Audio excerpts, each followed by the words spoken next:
Say shalom, shalom. First and foremost, we want to give all praises, honor, and glory to Yahweh Bashem, Yahweh Shah, blessing us to bring out this lesson on this another Shabbat.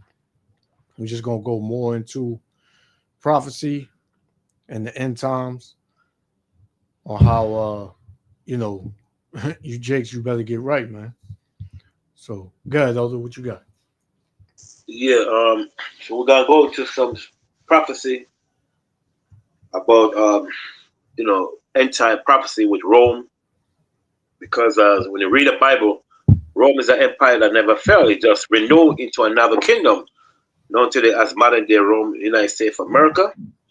We see chaos happening, how Rome ruled, how people with hard iron fists, and the Caesar, they was at war against each other and so forth. So we're gonna go into some prophecy concerning the decline and fall of America, like Evan Gibbons said, the decline and fall of the Roman Empire. He was a very brilliant historian. I believe in the 1700, where he showed you, bring out a lot of history how Rome fell from within. That's the same way America is falling today as we speak. So we're gonna go into the Bible. We're gonna go into the book of Daniel chapter 7, and then we're gonna jump to different prophecy concerning how empire rules and then how empire fall and so forth. Okay, so we're gonna get Daniel chapter 7, book of Daniel chapter 7, and we're gonna start at verse start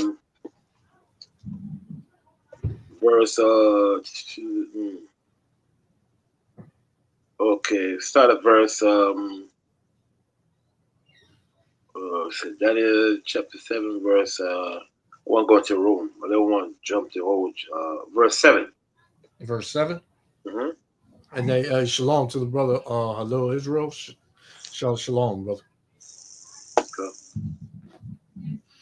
This is Daniel 7 and 7. It says, after this I saw in the night visions, and behold, a fourth beast, dreadful and terrible, and strong exceedingly. And it had great iron teeth. Right. So this empire, this kingdom that was seen in the book of Daniel chapter 7, that was talk about the Roman Empire. Okay. Then Moses showed Daniel the vision of Daniel about four kingdoms that's supposed to be rising. Okay. That's supposed to rule. You got the first kingdom you have was the Babylonian Empire, which was Neo-Babylon. Okay. Neo-Babylon was set up by a guy by the name of Nabonidus. Okay, Nabonidus was the first king of the Neo-Babylonian Empire. From 626 to 539 BC, that's when Cyrus take down that kingdom. Okay, then you got after that now you have another kingdom called the Median and the Persian Empire that take down the Babylonian Empire, right? Then you got the Greeks take down the Neo-Persian Empire, and Alexander the Great, when he gave up, when he took over Egypt, he didn't conquer it, but he took it over and so forth. And then he ruled. Then his four general rule. After four general rule, now later on, you got Cleopatra, the last Egyptian queen to rule Egypt, Greek queen to rule Egypt, all the way to 31 BC, right? Then after that, you got the Roman Empire. So we deal with the Roman kingdom right now, Empire, Daniel chapter 7, verse 7. Read that verse again. Come on. Daniel 7 and 7. Mm-hmm. After this, I saw in the night visions, and behold, a fourth beast, dreadful and terrible, Mm-hmm. and strong exceedingly. Mm-hmm. And it had great iron teeth. So that empire that was seen in the book of Daniel, that was the Roman Empire. The rule from 31 BC to 476 AD was called Imperial Rome. So when that kingdom ruled now, when the Bible says, and it have great iron teeth, mean army, military, great military. Iron teeth symbolize the Roman Empire has great military kingdom. Okay? So that's why it say, and have great iron teeth. Go ahead. Come on. It says, it devoured and break in pieces and stamped the residue with the feet of it. When the Bible said residue, mean the nation, the Roman Empire destroyed nation and set up a kingdom and they ruled for a long period of time. Okay, go ahead. God. And it was diverse Mhm. from all the beasts that were before it. So when the Bible said Rome was diverse from all the beasts that was before it, right? Now let's go to it in the Apocrypha. When it said Rome was diverse from all the beasts that was before it. Let's go to Second Ezra Book of Maccabee. First Maccabee chapter 8.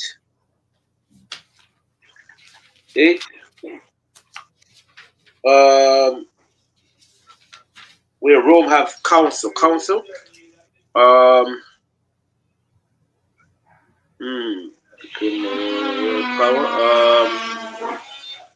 Matter of fact, start at verse 8. Verse 8. You know, make a lot of noise in this place. They're fixing building. Go ahead. Yeah. Romans chapter 8. First Maccabee chapter 8, verse 1. First Maccabees chapter 8 and 1.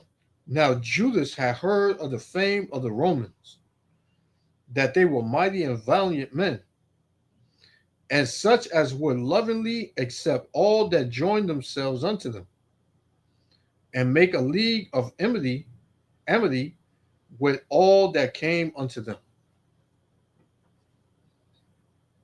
And that they were men of great valor. And it was told him also of their wars and their noble acts, which they had done among the Galatians. The Galatian, when they done around the Galatian, this was 58 BC. When the Roman invade Gaul in 58 BC under the Roman general Julius II. He conquered Gaul, Belgium, were known as the Battle of Alesia. The Battle of Alesia, Alesia. That's when Rome conquered the Celtics, the Galatians. They were Celtic. They were black Jews, Israelites. God. Okay, they were known as the Battle of Alesia, right? So in verse 1 now, I made a league of enmity with all that came unto them. Another word, they become Rome. When you become, you do what Rome said, you become their friends and stuff. The same thing with America. Yep. Same thing. Okay, if you don't do what America said, that's what happened. You are the enemies. Mm-hmm. See, that's why I say make a league of enmity with them, mean friendship.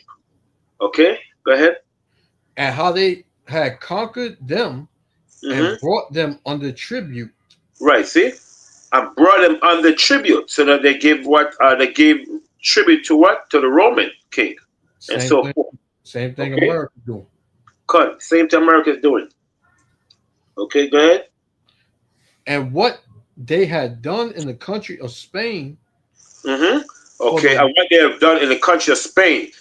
This is when this guy conquered the guy that conquered Spain, Africanos, conquered Spain. And who was ruling Spain?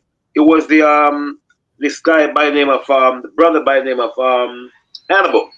Hannibal was ruling Spain, and then Africanos came and conquered the land and took over Spain. That's how the Roman ended up invade Spain and took it over.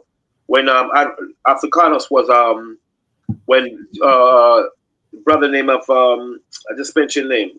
Excuse me, I'm having a headache. What's the name? Hannibal was ruling Spain. Go on.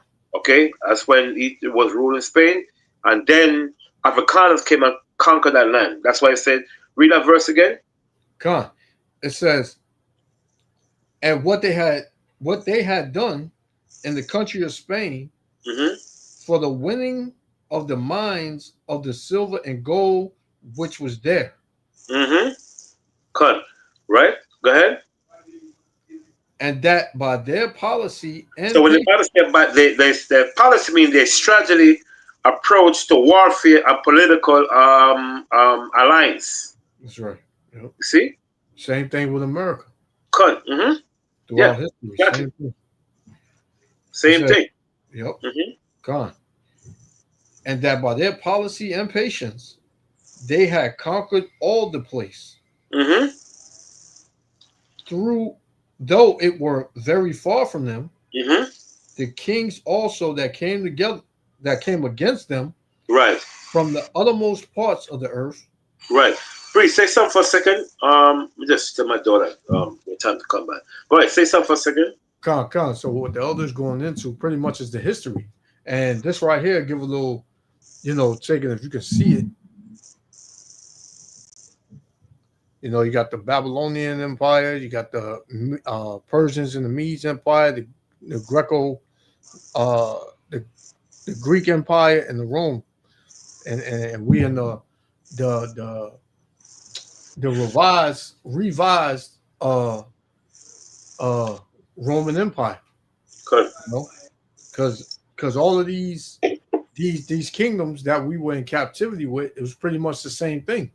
Mm-hmm. But this is the only captivity where we didn't know who we was. Good. Right? All them other captivities, we knew we were Israelites. We knew we were the Jews. But it's only in this captivity, the last captivity at that we don't know who we are, man. Good. Good. So when you look at the Roman Empire under Trajan stretched from, when you look at the old map, it stretched from the Britain, the Portugal in the west, the Persian Gulf, and the Caspian Sea in the east, right? And then from North England down to this desert of Africa and Egypt in the south. That's how this was begin like 117 AD.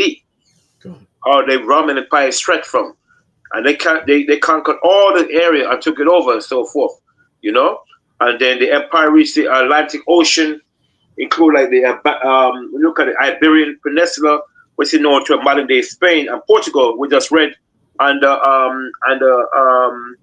Scipio Africanus.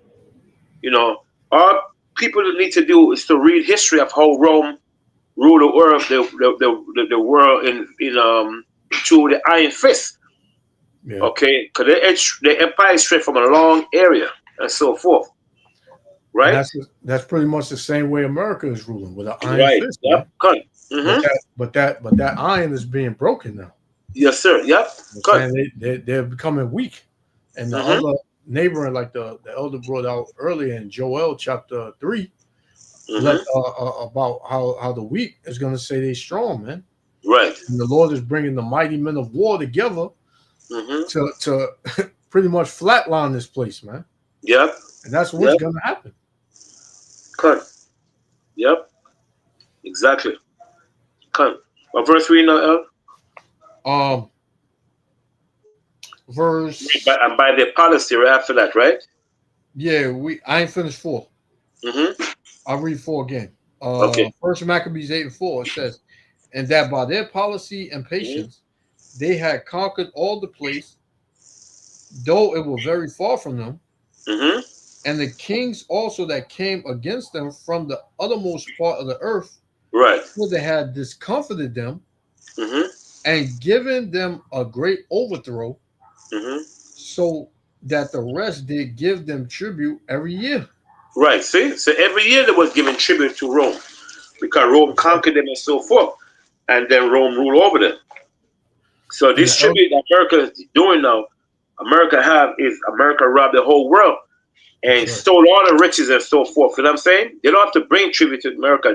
America will take it and rule over them with a iron fist, which is what great military. And we know this great military America has, modern day military today, is the bombs they use to murder these people. You know what I'm saying? Okay. And this went back all the way to let me get precaution here. Con, you in? That's long. Yeah. Shalom. Yep, gone. Yep. So even when you brought up Alexander, when you read the Maccabees chapter 1, it goes into Alexander when he came and reigned, and then when he died, he split his kingdom between his 4 generals, right? And from there it was Antiochus, and then it tells you that great evils multiplied in the earth, Right, cut. This is just a pretty much a history repeating itself. Right, cut. This is all this is, man. Mm-hmm. Cut. So Trump, you would consider him an Antiochus of this time. Right. Yep. Yep. Because under Alexander the Great Kingdom, the main general that ruled, the two main general rule was this guy Antiochus Epiphanes, and the other one Antiochus Epiphanes and the other one. You guys, excuse me, man, I'm having a bad headache. I forgot. Antiochus Epiphanes and the other one. I can't remember his name. But Ptolemy, the two Ptolemy and Antiochus, those are the kingdom that rule. Those were the two main ones that was at war with each other and so forth. Okay? So the other two now, Cassandra, Lacedaemonians, they rule for one ruled Babylon for a minute. Then after that, they just fade away. You know what I'm saying? There's a fire general Alexander the Great really had. It was a guy by the name Antigonius.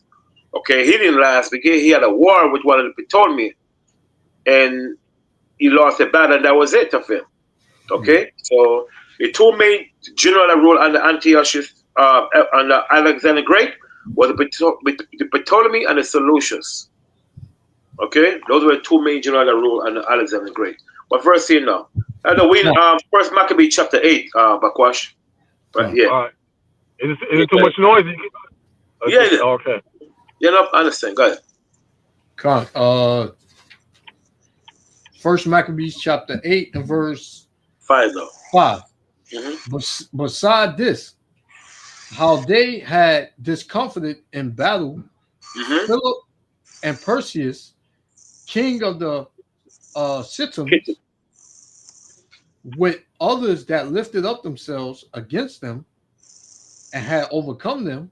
So this was called the Battle of Pydna. This was in around 168 BC. It was called the Battle of Pydna. Okay.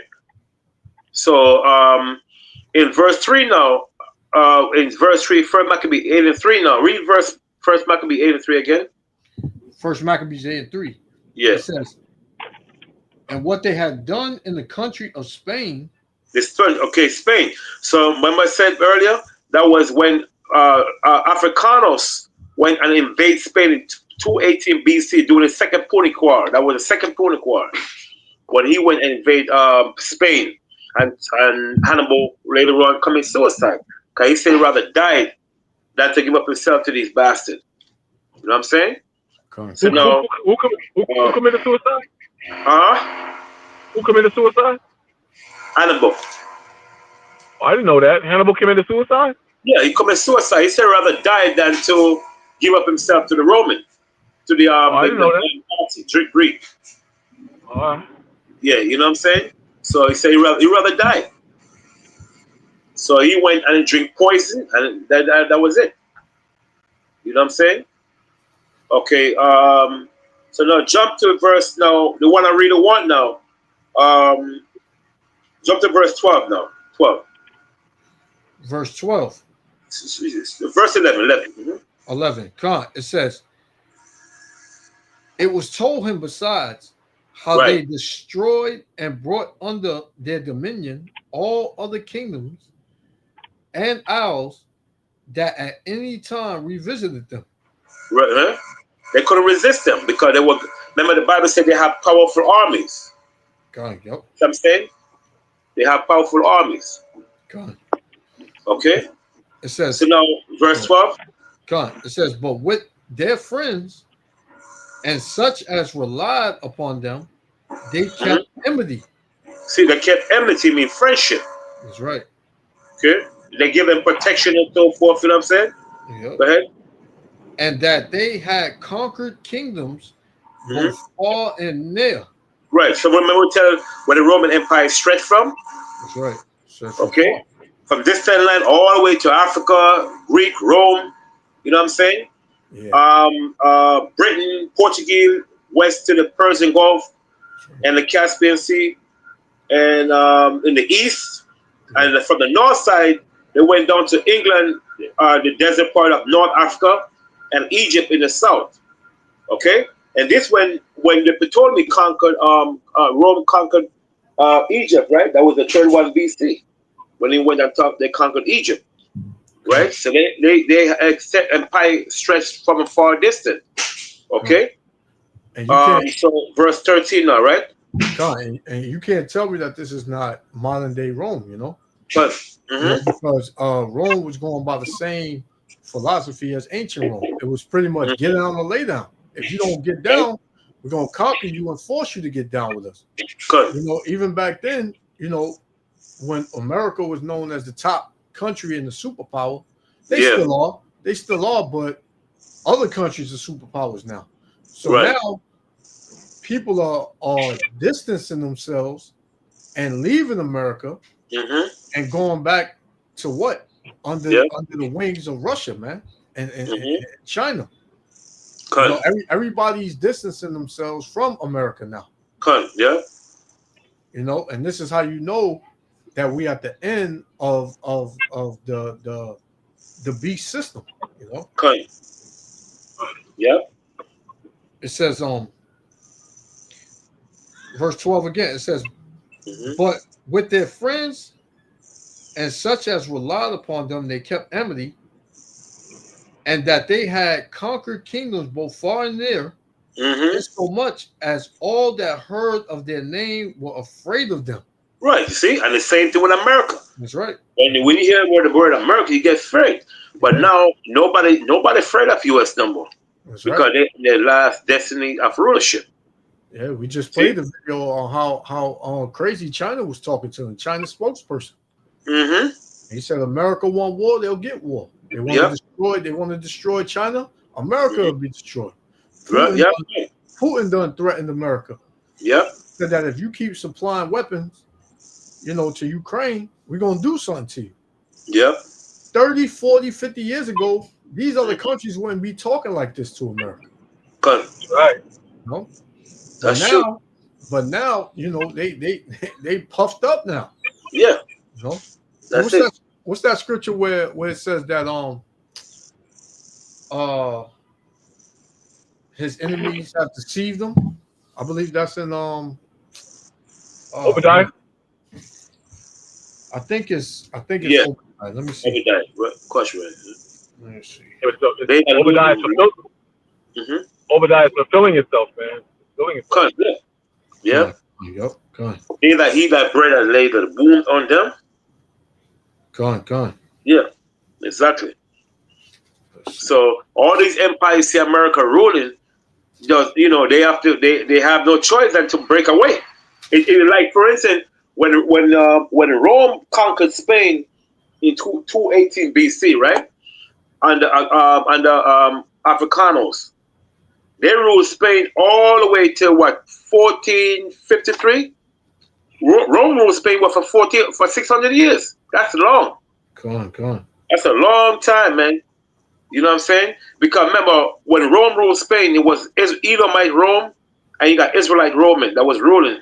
So when Rome ruled Spain, they fell. The empire fell in the 5th century AD, the Western Empire. So that would be from 218 BC all the way to 476 AD, under known as Imperial Rome. Right? So that's when the barbarian came and conquered Rome, and then they break away. It's the same thing with America. All this kingdom that gonna be conquering America. America have no choice than to break away, man. All the military gonna get wiped out. Because the first thing the other kingdom gonna do, they're gonna blow the military in other countries that they have those military. See? So that was known as like I said, from 218 BC, when Hannibal died, the Roman Empire took over Spain, and all the way to 476 AD, and when they were conquered by the barbarians and so forth. Okay. And what verse here now? Crime. Oh, I'm trying to find this real quick. So lucky.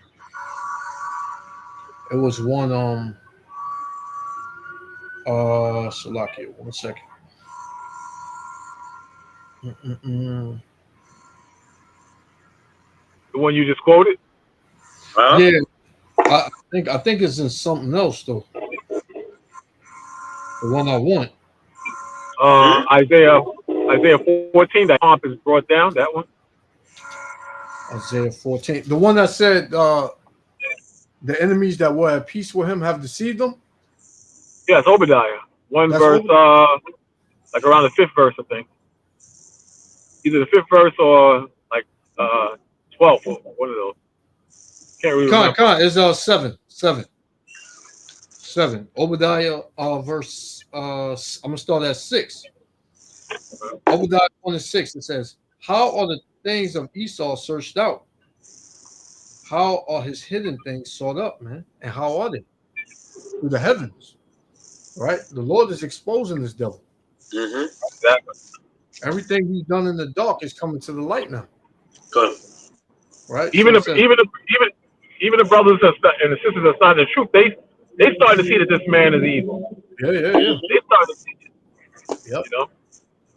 Yeah. You Yeah, can't they're waking deny up it now. left and right. You can't deny it now, man. Yep. And don't sleep. The Edomites, they know that they know that something is going on too, and that this is the end. I was Yep. watching a video, and I think it's this guy that owns Facebook. He's building him and a lot of Edomites. They're starting to build underground bunkers. We spoke about that some time ago, but they're bringing it up again. They know that there's going to be a nuclear attack by Russia. Yeah, Trump is going to try to stop it, but he can't stop it. Trump can't stop the Most High's plan. Exactly. And that's what he thinks, man. This is why he it's like he knows, and this is why I think he doesn't like pull down a bunch of videos like he used to. He's not hardcore on it now because he's learning from the servants, from the prophets. He's learning, and he's saying, "Man, these men, they got it right, man. Let's just listen. Just listen to this video. Tell me what they said." Cool. I think they truly doing that. You know, they figure, we can't stop the truth. Let's just learn from it and figure out how to make our next move. But even with that, you're still making, a move towards your judgment, man. So, verse 7, Obadiah, verse 7, it said, all the men of thy confederacy have brought thee even to the border. The men that were at peace with thee have deceived thee. And that's all these nations, man. Good. Right? So, when you look at the word confederacy, I said right apart about all the men of the confederacy. It says, all the men of thy confederacy have brought thee even to the border. And when you look at the word confederacy, it means allied. So his own allied is going to turn against him. Tell him book of I believe book of Revelation that the 7 heads and 10 horns is going to bite. He's going to he's going to attack you. Yeah. So all the Bible says all the men of the confederacy mean the allied as what has brought thee to the border. They're gonna bring America to a war. Yeah, exactly. So because in a moment of time, all the other nations are gonna turn against the US, man. Yeah. All of them, because they're gonna realize that America is the main one that started these problems. I know Russia is gonna the question earlier. Russia said they gonna attack Europe first. Yeah. And they're gonna save the best for the last. Yeah. They gotta attack Europe first. And once America attack Europe, Europe gonna be weakened. Yeah. So who is gonna help America fight the war against Russia and China? Nobody. And Europe is already weakened. Mm-hmm. No, they are what is it? Their financial system is collapsing. Yes, sir. Yeah. Right? They catching hell over there too. Right? It says, the men that were at peace with thee have deceived thee. Mm-hmm. Which are all these nations, man. All these other nations, they were at peace with America at one time. But they realize America is the big backstabber. You can't trust the whore. Right? The whore gonna say whatever he gotta say in order to get what he wants. Yes, sir. Right? It says, and prevailed against thee. Mm-hmm. They that eat thy bread have laid a wound under thee. Mm-hmm. Right? So those countries that once traded and made money with America, now they destroyed America. Because the Lord said what? They're gonna prevail against thee. Yep. So listen, man. Yep. Like we said earlier, man, these countries all got missiles aimed at America. When they say the West, don't think they're talking about some other country over here in the West, man. Right? They talking strictly on America. It says, But the video I had earlier, it said that Russia had drones that was flying over Russia. I mean, over Europe. yeah. Yep. Gone. They got Lamar. You brought out that they had submarines close to Venezuela? submarines or something close to America, Russia. Yep. Yeah. It says they that eat thy bread have laid a wound under thee. There is none understanding in him. Okay. Yeah. So yeah, these devils, man, they be brought in. They're not only just being brought down financially in their society and their kingdom. It's like their minds is being brought down. They're becoming real retarded and ignorant and they reverting back to their true nature, which is bloodshed. Right? That'll always be Esau's last draw, man. Right? Living by the sword. When all else fails, he'll live by the sword, man. Right? When he can't get you with his philosophy and his lies, man, he just let's just get rid of him. But this is First Maccabees chapter 8 and verse 6. Good. It says, how also Antiochus, the great king of Asia, that came against them in battle, having 120 elephants, horsemen, and chariot, and a very great army, was discomfited by them. Right. Okay. So that's when, like I said, Antiochus, the war that they have against Rome, and so forth. And then, like I said, you got Antigonus. Those are war that they have against the Ptolemies and stuff. Like I said, he didn't rule that well. All right. So now, but we in verse 6 now, it's known as the Battle of Magnesia. Okay, that was happened in 189 BC when Antiochus, Epiphanes, and then this guy by the name of Philip. They had Philip II. They had war. Philip I, had war, and then that's when he lost the war. It was called the Battle of Magnesia. The battle was fought between Antiochus II and a guy named Philip. Was called the Battle of Magnesia.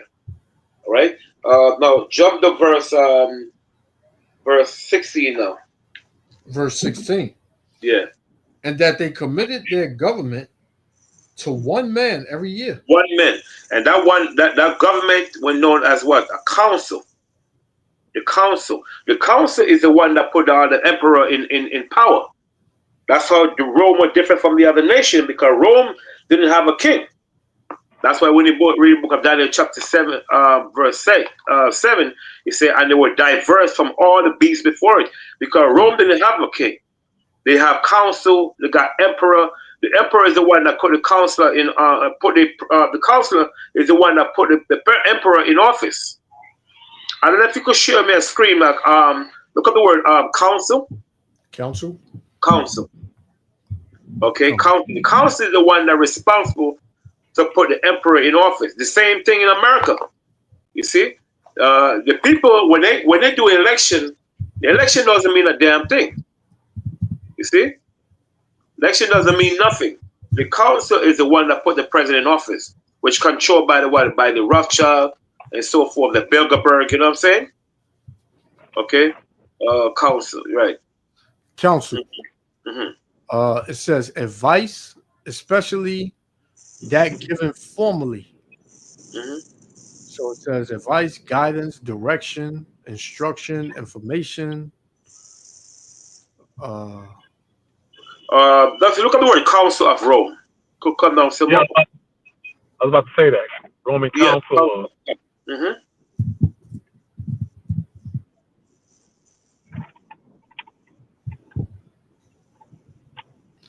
It Yeah, says, Council of Rome. Mm-hmm. it says the term Council of Rome most likely refers to the Synod of Rome, a church council in 382 AD under Pope Damascus the First. No. No. COUNCIL. COUNCEL. The Roman Council. Oh, the Council of Rome. Let me see if this one is it. Let's see. Yeah, try that. Yeah. The Council of Rome was one of the two chief magistrates of the Roman Republic, holding the highest office That's in it. in the state of powers similar to modern president, Beautiful. including commanding armies and presiding over the Senate. Right. Go on. So this was the last word right here. Right. So that's the one way Rome was different from them, because Rome was ruled by council. That's why I say, and we're diverse from all the beasts but before it. Diverse. Now, one of the reasons why Rome was different, because why? Because Rome was ruled under council. Rome didn't have no king. See, you got the Persian have a king, the Babylonian have kings, right? The Greeks have kings, right? So Rome didn't have a king. Rome was known as a council. Rome was ruled as on a council by set up emperors and so forth. You see what I'm saying? Go on. That's why I'm saying it was diverse from all the beasts before them. All right. And every year a council, do you see that power say every year a council would be that will serve as one term? Okay, yeah. Keep reading that part on. They serve. Go ahead. God, it says they serve for a single What's up? 1 year term Mm-hmm. and had the power to veto their colleagues, Mm-hmm. command legions, and conduct foreign policy. The two councils acted as a check on each other's power to prevent tyranny, leading to the principle of the collegiality. Mm-hmm. College ability. Collegiality. Okay. Now we gotta go in the Bible now, and we gotta read the same thing here. Let's go back to Maccabee. Look up Maccabee. So every man. Verse 6 or verse. Let's see. Verse 15. Oh, verse 15. Yes, sir. First Maccabees 8 and 15. Moreover, how they had made for themselves a senate house, wherein 320 men sat in council daily, consulting always for the people, to the end they might be well ordered, and that they committed their government to one man every year. And we just read that, right? We just read that in the the Council of Rome, right? We just read that. Yep. So we know the Bible is on point.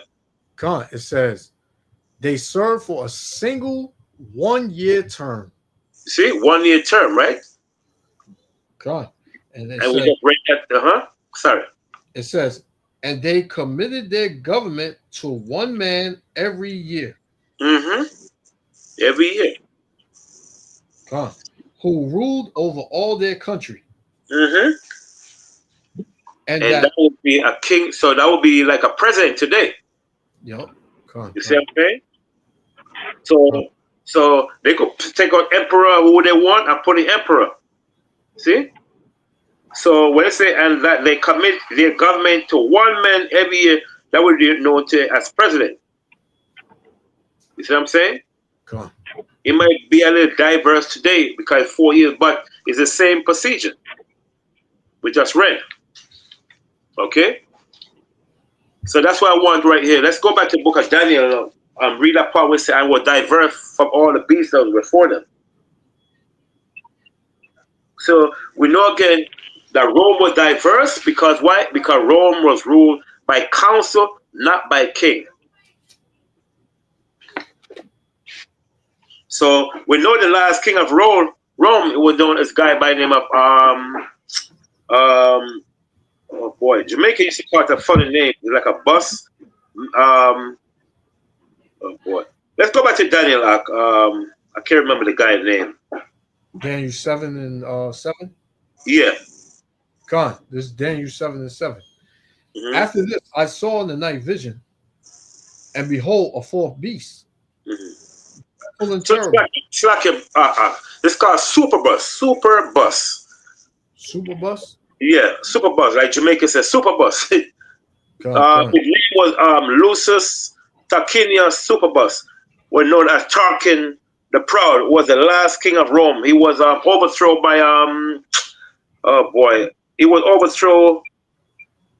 In an uprising 509 BC. After the reign, which led to the establishment of the Roman Republic. Come on. Yeah, that book. Yeah. After the yeah. So you know that's what. So when the Imperial Rome came into power, now that's when he showed you that it was diverse before it. As a king that ruled. Because Rome was ruled by what? By emperor, and the council is the one that set up these people. Okay. All right, go ahead. Come on. It says, and strong exceedingly, and it had great iron teeth. Iron teeth represent great military. Go ahead. It devoured and brake in pieces, and stamped the residue with the feet of it.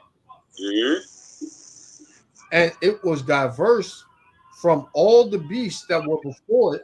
See, all those three kingdoms that was before it, right? With the Greek, the Greek, the Persian, and the Babylonian, because those people have kings. So when they say Rome was diverse from all the first beasts before it, because why? Because Rome didn't have a king. They were known as, they were set up by council. Go on. All right, an emperor. That, you know, they were set up by a council. All the emperor was set up by a council. They could overthrow who they want to throw, and they could set up who they want to set up. The same thing here today in America. Yeah, that's right. The elites. They put in all who they want, man. They have that secret council. Yeah. And Jake out here, he thinking that his vote counts. Yeah, my vote got him in there. I know it counts. You gotta rush down there to the polls. Yeah. You know, if you don't want to go through what Trump putting you through, go down there to the midterms and vote. They ain't gonna do a damn thing, man. Yeah. Okay. Now let's go. You want something to say about that? No, I'm saying he's right. It's not going. They can vote all they want. It's not going to mean nothing. They thieves and liars anyway. It ain't going to change nothing. It would have changed a long time ago. Something. You had this Edomite said he stood. I forgot where he was, but he said your vote doesn't count. He said it's not going to change anything. How many times we voted, we ran down there and nothing changed. He said what's going to make change? And this devil, he said this on. I forgot where I seen it at, but he said if you want to make change, it got to be violence. Yeah, exactly. Sure, it has to be violence. If you want change, it has to be violence. Blood has to be shed. Yeah, that's the best way to make change, you know. That's a heavy statement right there. That's what I'm saying. And the other Edomite, he he was interviewing them. He was like, so are you saying that there should people has got to be sacrificed? He said yes. He said that's what you want to call it, but blood has to be shed. Violence is the only thing that changes things. He said these people. He was talking about the lawmakers and the government officials. He was saying they're not going to change. Right. He said what's going to make them change is if bloodshed happens. That's why the protesters, they're not going to do no orderly protest. That don't work. That's why they wild out. That's not going to work. Malcolm X said there's no such thing as a peaceful a revolution. There's no such thing. You got to wild out. That's Exactly. it. And when you read Revelation 18, it tells you how Babylon is going to go down. Yep. Right? It tells you it's going down peacefully. The same way it was put up. It's the same way it's going to go down. Yes, sir. It was set up by violence, so it's going to go down in violence. Like, Yes, you know, you got to be a weak Negro to think that, you know, you can just going to go out there and hold up a sign and we shall over. Yeah, say no justice, no peace, and things are going to happen. Yep. You got to be a fool to think that. Cut. You know, that's crazy, man. What you wanted though? Cut. We're gonna go to okay. So we're gonna go to Second Ezra chapter 11. This is an upcoming fall from modern day Babylon, America. So what happened earlier? Bakwash, we were going over how America compared to Rome, you know. So yeah, we started that earlier. I had some stuff I had Googled I was going to show, but we kind of changed the spirit.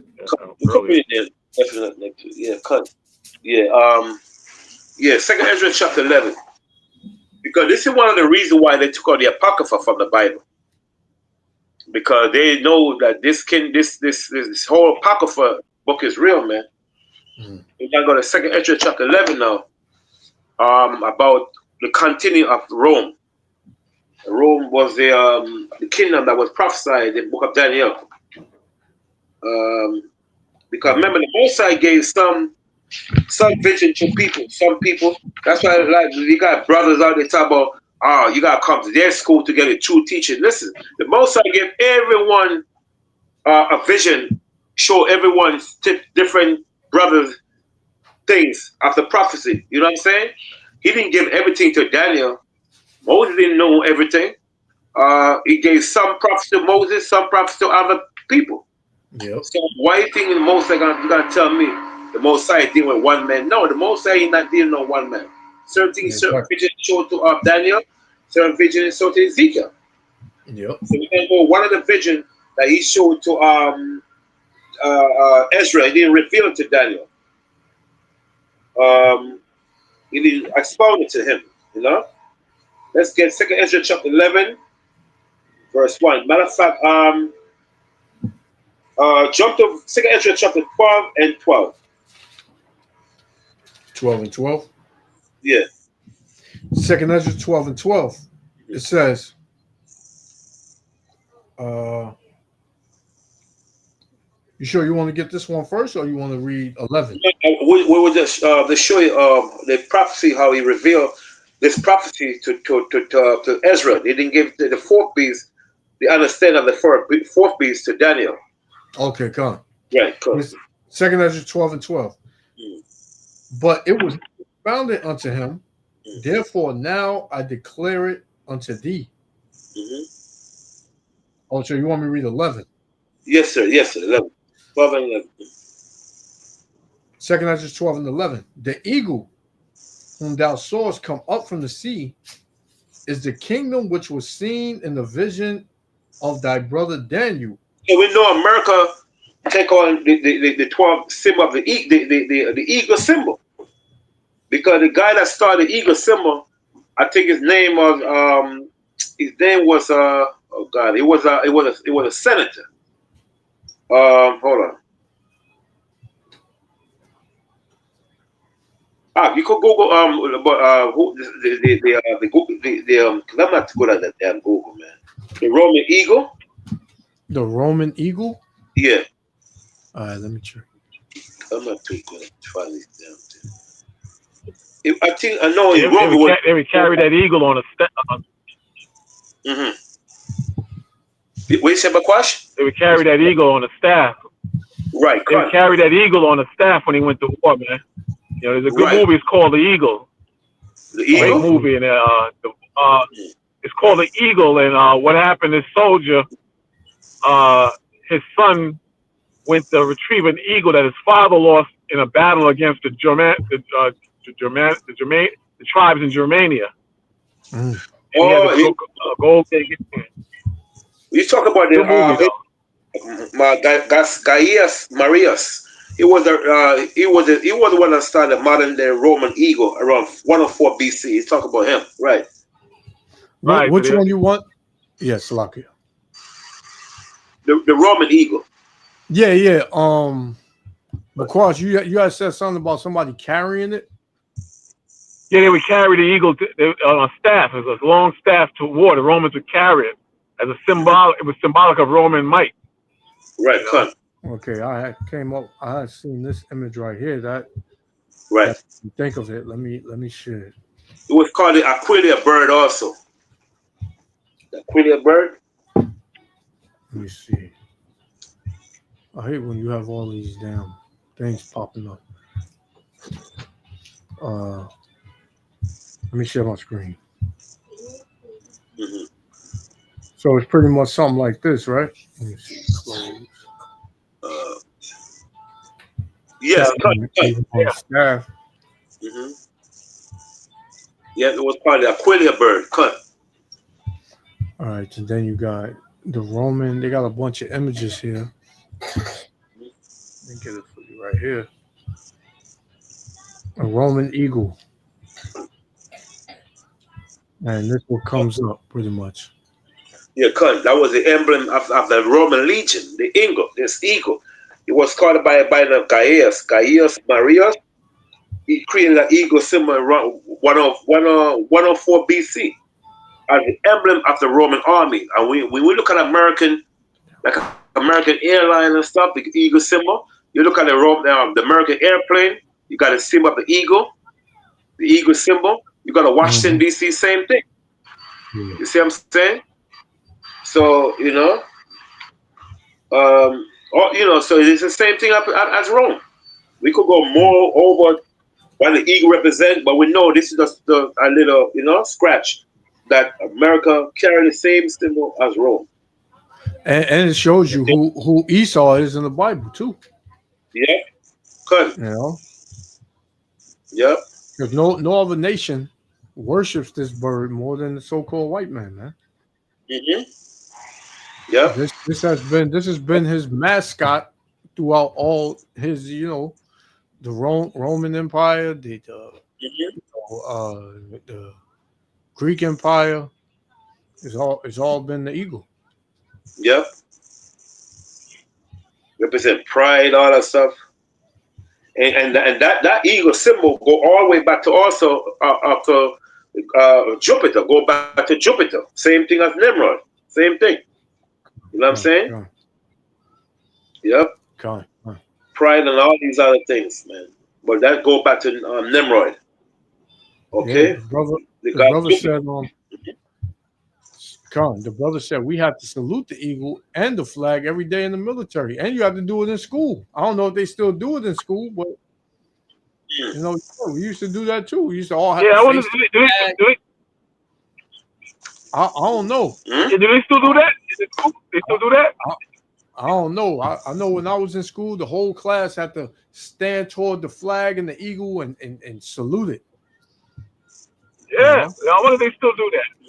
Pledge allegiance to the flag of United. They used to sing "My Country" and all that crap. I wonder if they still do that. Yeah. Right. Yeah. So that eagle, man, like I was saying earlier, it was a symbol. It was an eagle linked to the Greek god Jupiter as a symbol of the gods and as a divine protection and power in the Roman military. And America doing the same thing today. See? See? And Salakia, the brother visual, he said, tickle me how Edomites keep repeating their nature in centuries past because they proud. So they never think they're gonna be down. They like, man, listen, we come from powerful kings and our forefathers were powerful. So they don't feel a bit bad about their history, man. They're trying to bring that back now. Yeah. Because it looks bad when you got damn kids burning the American flag in your own country, man. That's a bad look. People might take that lightly, but they burning the flag on the college campuses, and they Yep. posting up Palestinian and Iranian flags, man. You know how weak that make America look, man. That makes Yeah, America yeah. look very weak and crappy, man. I'm telling you. Yeah. And the Edomites, once they see that, man, you see them making a bunch of videos. And I can't believe it. I can't believe they burning the flag. You know? Yep. One day I didn't go to camp. And his brother, he was teaching us, him and his son alone. So I got the car, I started kicking it with them. And occasionally I would see it. But there are a few camps around where I live at. They were out there teaching. So he took the American flag and tied it on the bottom of his shoe and was purposely dragging it like that. So I said, yo, Ak, I said, you got to be careful, man. But these cops will snatch. A while back ago, they were snatching us up for that and shutting down the camps. And we disrespected the flag. So, he took it off after a while, but he was like leery of me because that's when I used to attack GMS a lot. Mhm. And then he was like, damn, you don't even seem like how you are in the video. You seem kind of humble. So we talked for a while. I don't know what happened. Your brother was smoking cigarettes on the low and stuff like that, man. So I said, I don't know. But he stopped with the flag, though. He stopped dragging it. What's that? Definitely got to use wisdom, I'm saying you got to use wisdom, I'm saying you got to, use wisdom, man. Yeah, exactly. Yeah. Because the people making noise, sorry about it. Yeah, these devils, they looking for a reason, man. Yeah. Damn, chop your foot off with that flag on it. But they try to bring back the old days, and it's just not going to happen. America's too destroyed. I can tell you in Isaiah, like the worms cover it and spread under them. They can't bring it back. They're trying to bring it back, but it's too destroyed, and they got enemies, and their children is crazy. Everything is out of whack, man. Yes, sir. Yeah. Yep. Come. Mm-hmm. So you see it. The pretty much the disrespect is flowing all through this country, man. How people don't respect America no more. Yeah. There's no family structure. You need a family. If they had a bunch of families that was built up with a man with a woman and a woman with a man and children is in order and whatever, even in the wickedness, you could be in your wicked order. They would have the power, but it's too broken down, man. Too broken down. Yeah, families is a thing of the past now. Marriage is a thing of the past now. Divorce rates at an all-time high, man. Yeah. The women have gone, just out of their damn minds, and Jake is all smoked out, and just a demon. The kids, oh man, these kids, man, are way gone. Yeah. Like, you don't even want to be around them, man. Yeah. So how you gonna build up a country with all that going on, man? It's impossible, to do that, man. Yeah. They wrecked. Yeah. And you think that this place is gonna go pretty much bypass this? No, man. There ain't no coming back after this, man. There's no coming back. Things are only gonna get worse. This is literally the end of America. Right? It's just a lot of tension out here. That this thing is about to blow over. People about to show their nature, man. This is about to be a war zone. I did a video back then, a couple of weeks ago, maybe a month ago, and I titled it "Babylon is about to be a war zone." It is. Because people got their eyes set on each other, man. You had this lady that was put in the spirit world because she held the door open for this dude, and the dude didn't say nothing, and she said, "You can say excuse me." He turned around and blew her head off. Oh yeah. You can't take them after a while. It's just I'm not saying she should have died, but you can't take it anymore. These girls got on the bus yesterday, and said, "Can I have a courtesy ride?" I just walked past me. I said, "What you doing?" I said, no, you can't have the Curtis wife. I ain't got no money. So I said, you know what your problem is? You don't have no shame. You're a grown woman walking around and you don't want to pay your fare. You should be a damn shame of yourself. And I just said, and I kept saying you don't have no shame, and it didn't register in their heads but that's the truth. They don't have no shame. Yeah, you could just say I don't have no money, steal, rob, be a whore. Yep. There's no shame, man. Yep. Watch another video talking about Steph Curry. I don't know if you're familiar with basketball. Oh man, I've been The wife watching was that. just trying to rebel, man. She just wilded out because she don't like that married lifestyle. And another sister came on and said, you know what the problem is with Steph Curry's wife?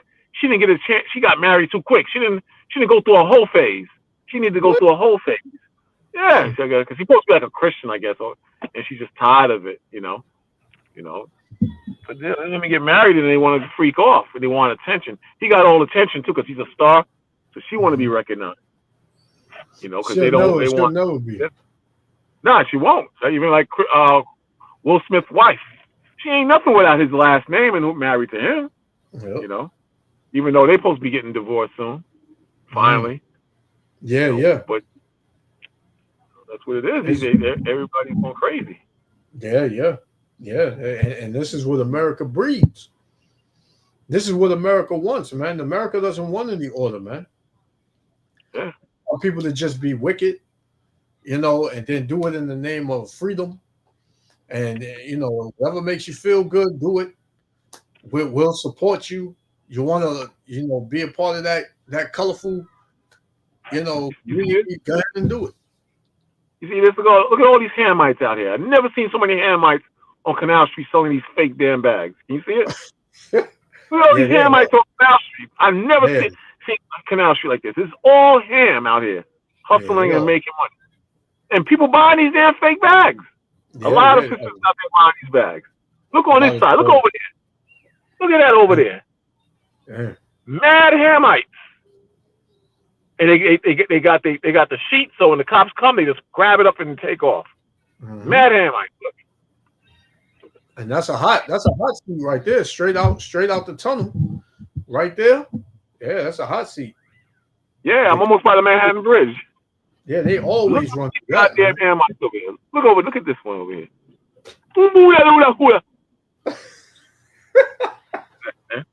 Goddamn Hamites all over the place. Cops ain't even bagging them up. God, yo. America, boy, is truly Babylon. The melting pot. Everything is here, man. Everything. God, yeah, man. They just, man. Oh, man. Yeah, man be getting them, too. Yeah. You know what I'm saying? It be tourists out there. Eve be out there, but Eve would get that bag and then go on TikTok and say she spent $2,000 for it. Goddamn liar. $40, man. Get up out of here, Eve. You know what I'm saying? People still got that mindset of, man, I just gotta keep it up, man. I gotta keep up with the Joneses. I gotta, no, you don't got it like that. You don't got it like that, man. Brother, y'all done. Of course, you funny, as I don't know what the African. I don't know what the African accent. I guess with the African accent. Yeah, them damn. My brother. Yeah, it's always when they want to make a dollar, you say brother. When they want you to spend that money, you a brother. Yep, I know this Hamite. He said, I married this Black American woman. I will never do that again. It was a big mistake. Big mistake. Mm-hmm.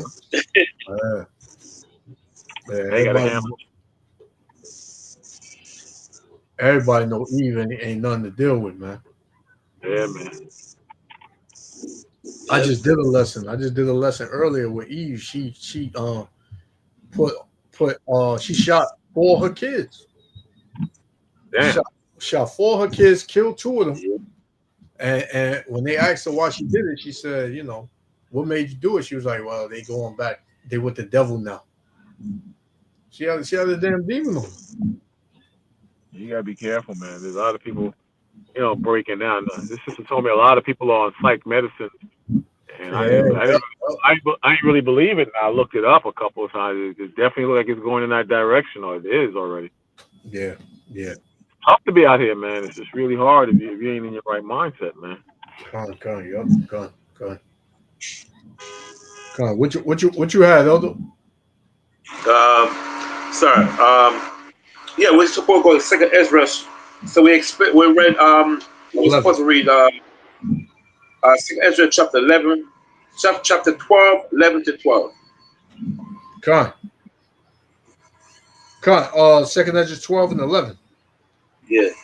It says, the eagle whom thou sawest come up from the sea is the kingdom which was seen in the vision of thy brother Daniel. But it was not expounded unto him. Therefore now I declare it unto thee. See, so the Most High declared it to Ezra. He didn't give one man all the wisdom of of the scriptures and so forth. An example, brother, they talk about, the Most High gave us all the understanding of bull crap. Ain't nobody have all the understanding. That's why you got brother there, brother in that school, that they might know something that you don't know, Most High might give him some prophecy, and in which he don't. Then the other brother, he might give some prophecy he didn't give to the other brother.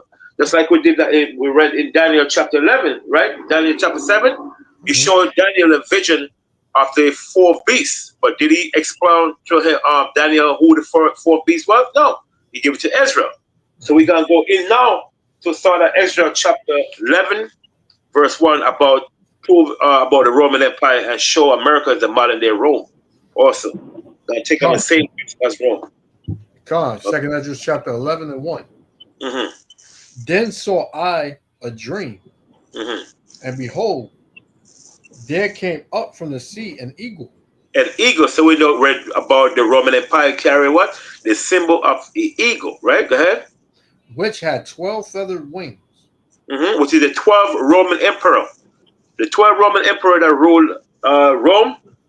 We know from Julius all the way down to what? To I think Domitian. Okay? Julius Caesar all the way to Domitian. That's the 12th feather representing 12 Roman emperor that ruled. Okay? And 3 heads.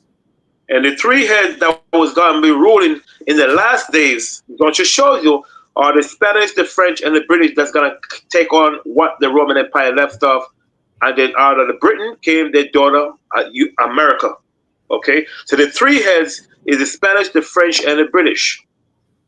Because it's going to show you also is what I'm talking about. Okay?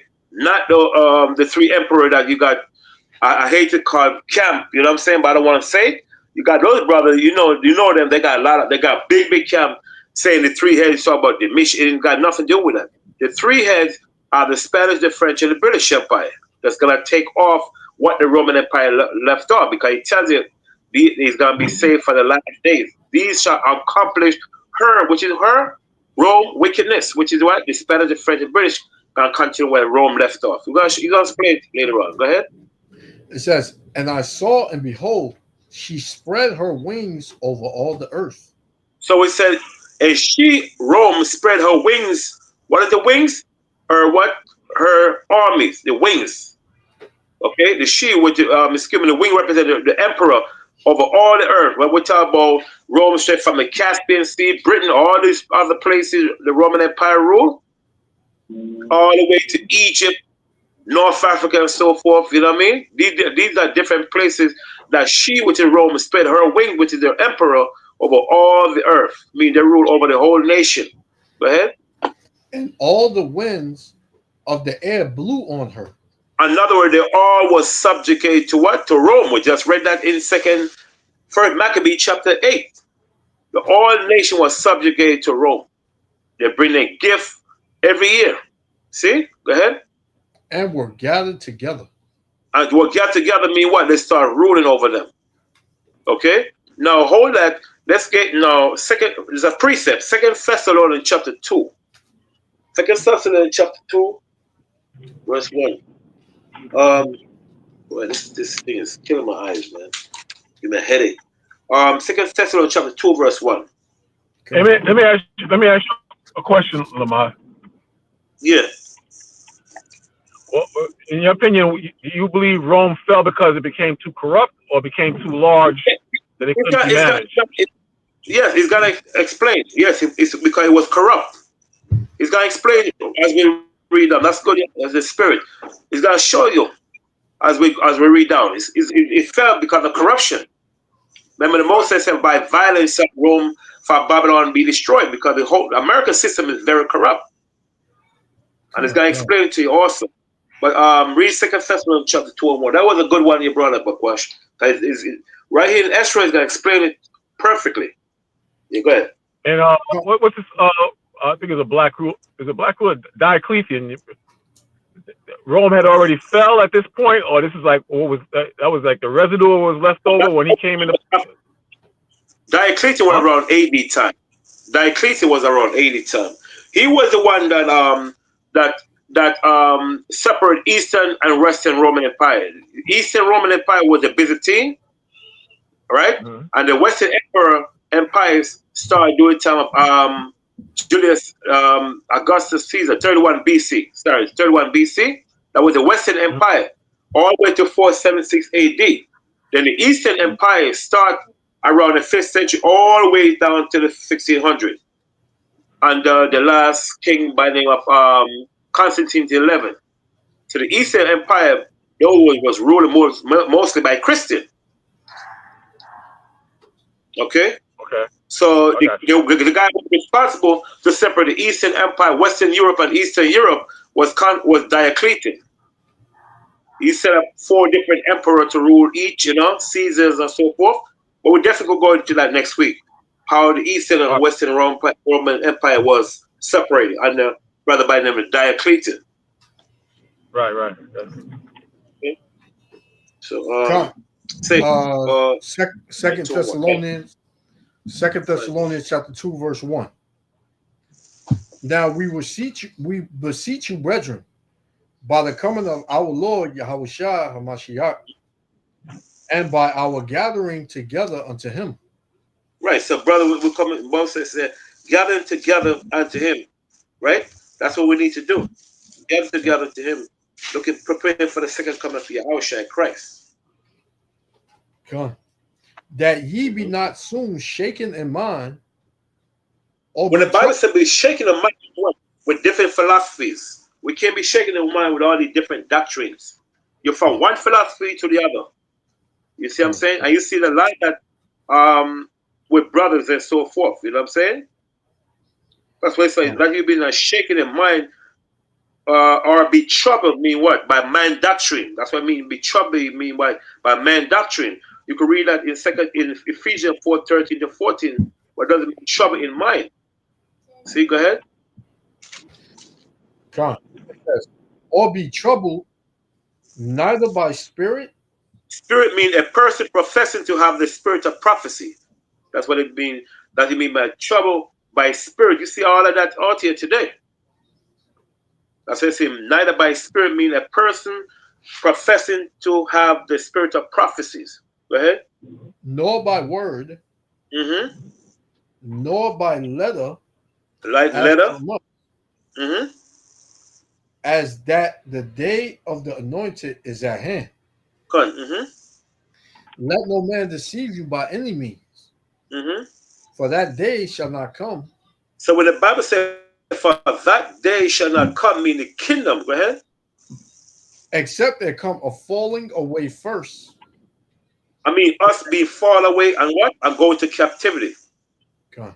So the Bible says, for that day shall not come in the kingdom, except there come a fall away first, mean us falling away into captivity. Go ahead. And that man of sin be revealed, the son of perdition. And we know that man of sin is Esau. The word man of sin means lawless. Okay? God. Okay, that's the one I want to get, right? No, let's get back to Second Ezra now. Second Ezra 11 and verse 2 again. 2, God. And I saw and behold, She spread her wings over all the earth, So we know the Roman Empire ruled over the whole nation, right? Go ahead. and all the winds of the air blew on her. They were subjugate to what? To the Roman. They start following. They start listening. They have no choice. Go ahead. And were gathered together. And another word, they start ruling over them. Go ahead. And I beheld, and out of her feathers there grew other contrary feathers. See, those are the contrary feathers now. Those are 8 little Caesars that rule different from the Roman emperor. And those 8 little Caesars, they were known as Domitian. They were known as the 12 little Caesars. I'm gonna give you the name of the 12 Caesars. I want to give it in order. You got Commodus, all these little Caesars that rule and so forth. They didn't rule that long. They didn't rule that long. They do for a small period of time. All right. So next week I'm gonna give it 12 Caesars because I want to, I want to give it in order. I have the books, I'll give it in order next time. But that's why I said that 8 little Caesar, right? Read that verse again. It says, and I beheld, and out of her feathers there grew other contrary feathers. We say contrary means different feathers, mean the 8 little Caesars that rule different from the 12 Roman emperor. You can't mix them up. There's 2 different 8 Caesars that rule. That's what they call, and there grew other contrary feathers. Right? Go ahead. And they became little feathers and small. We say little feathers small because they have a small kingdom. They didn't rule that much. Somebody didn't rule for 6 days, 3 days. They died out. You know what I'm saying? Okay. Yeah. But her heads were at rest. So the heads that were at rest, right?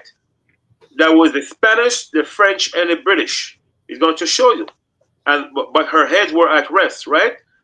Now, why did the Bible say the head was at rest? Let's get 2nd Ezra, chapter 12, verse 22 to 5.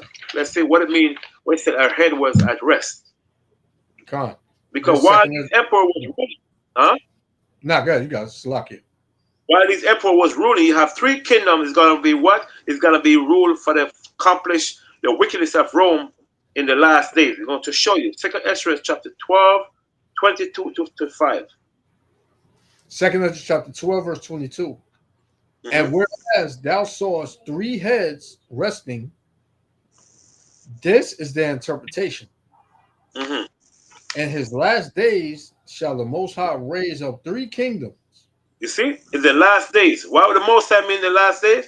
From the time of Christ to now, right? And where those saw 3 heads rested. This is where that. Say it again, Albert. Yeah, sorry about that. I missed something. 12:22, right? Come on. Okay, go ahead. Read it again. 2nd Ezra 12 and 22, it says, whereas thou sawest 3 heads resting, this is the interpretation. In his last days shall the Most High raise up 3 kingdoms and renew many things.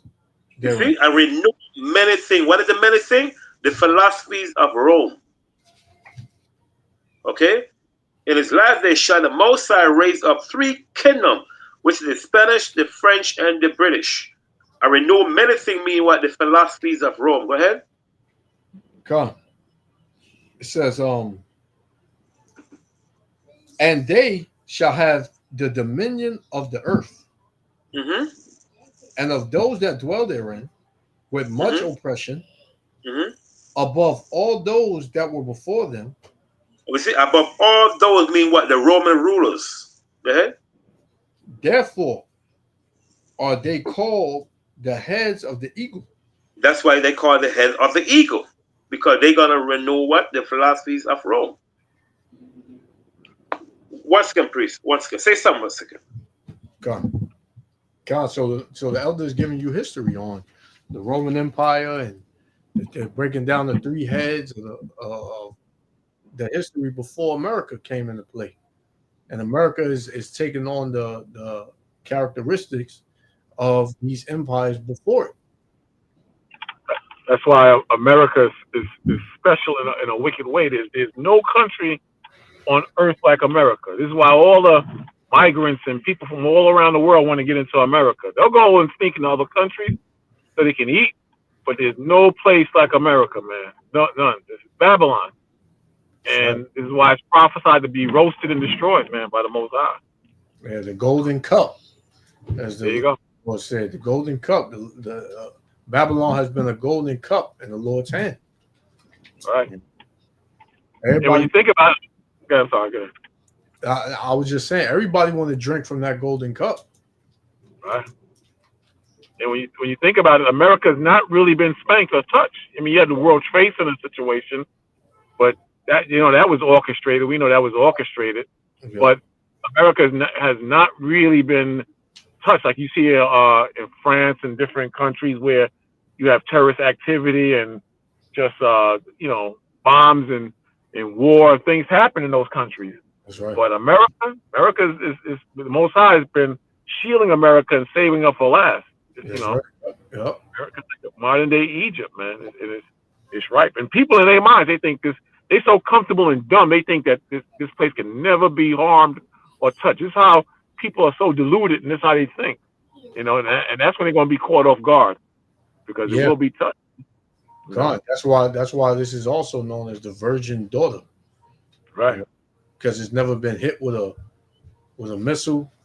War has never touched the shores of America. You had that interview with that dude from Ukraine, Zelensky, and Trump. And remember that dude made the statement. He said, "You don't know war because you got you live all the way across the water, but soon you will know."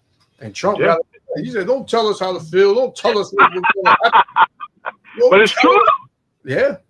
It's true. We're going to see war. And he was pretty much telling them, He said, "You don't know what it's like, but you will."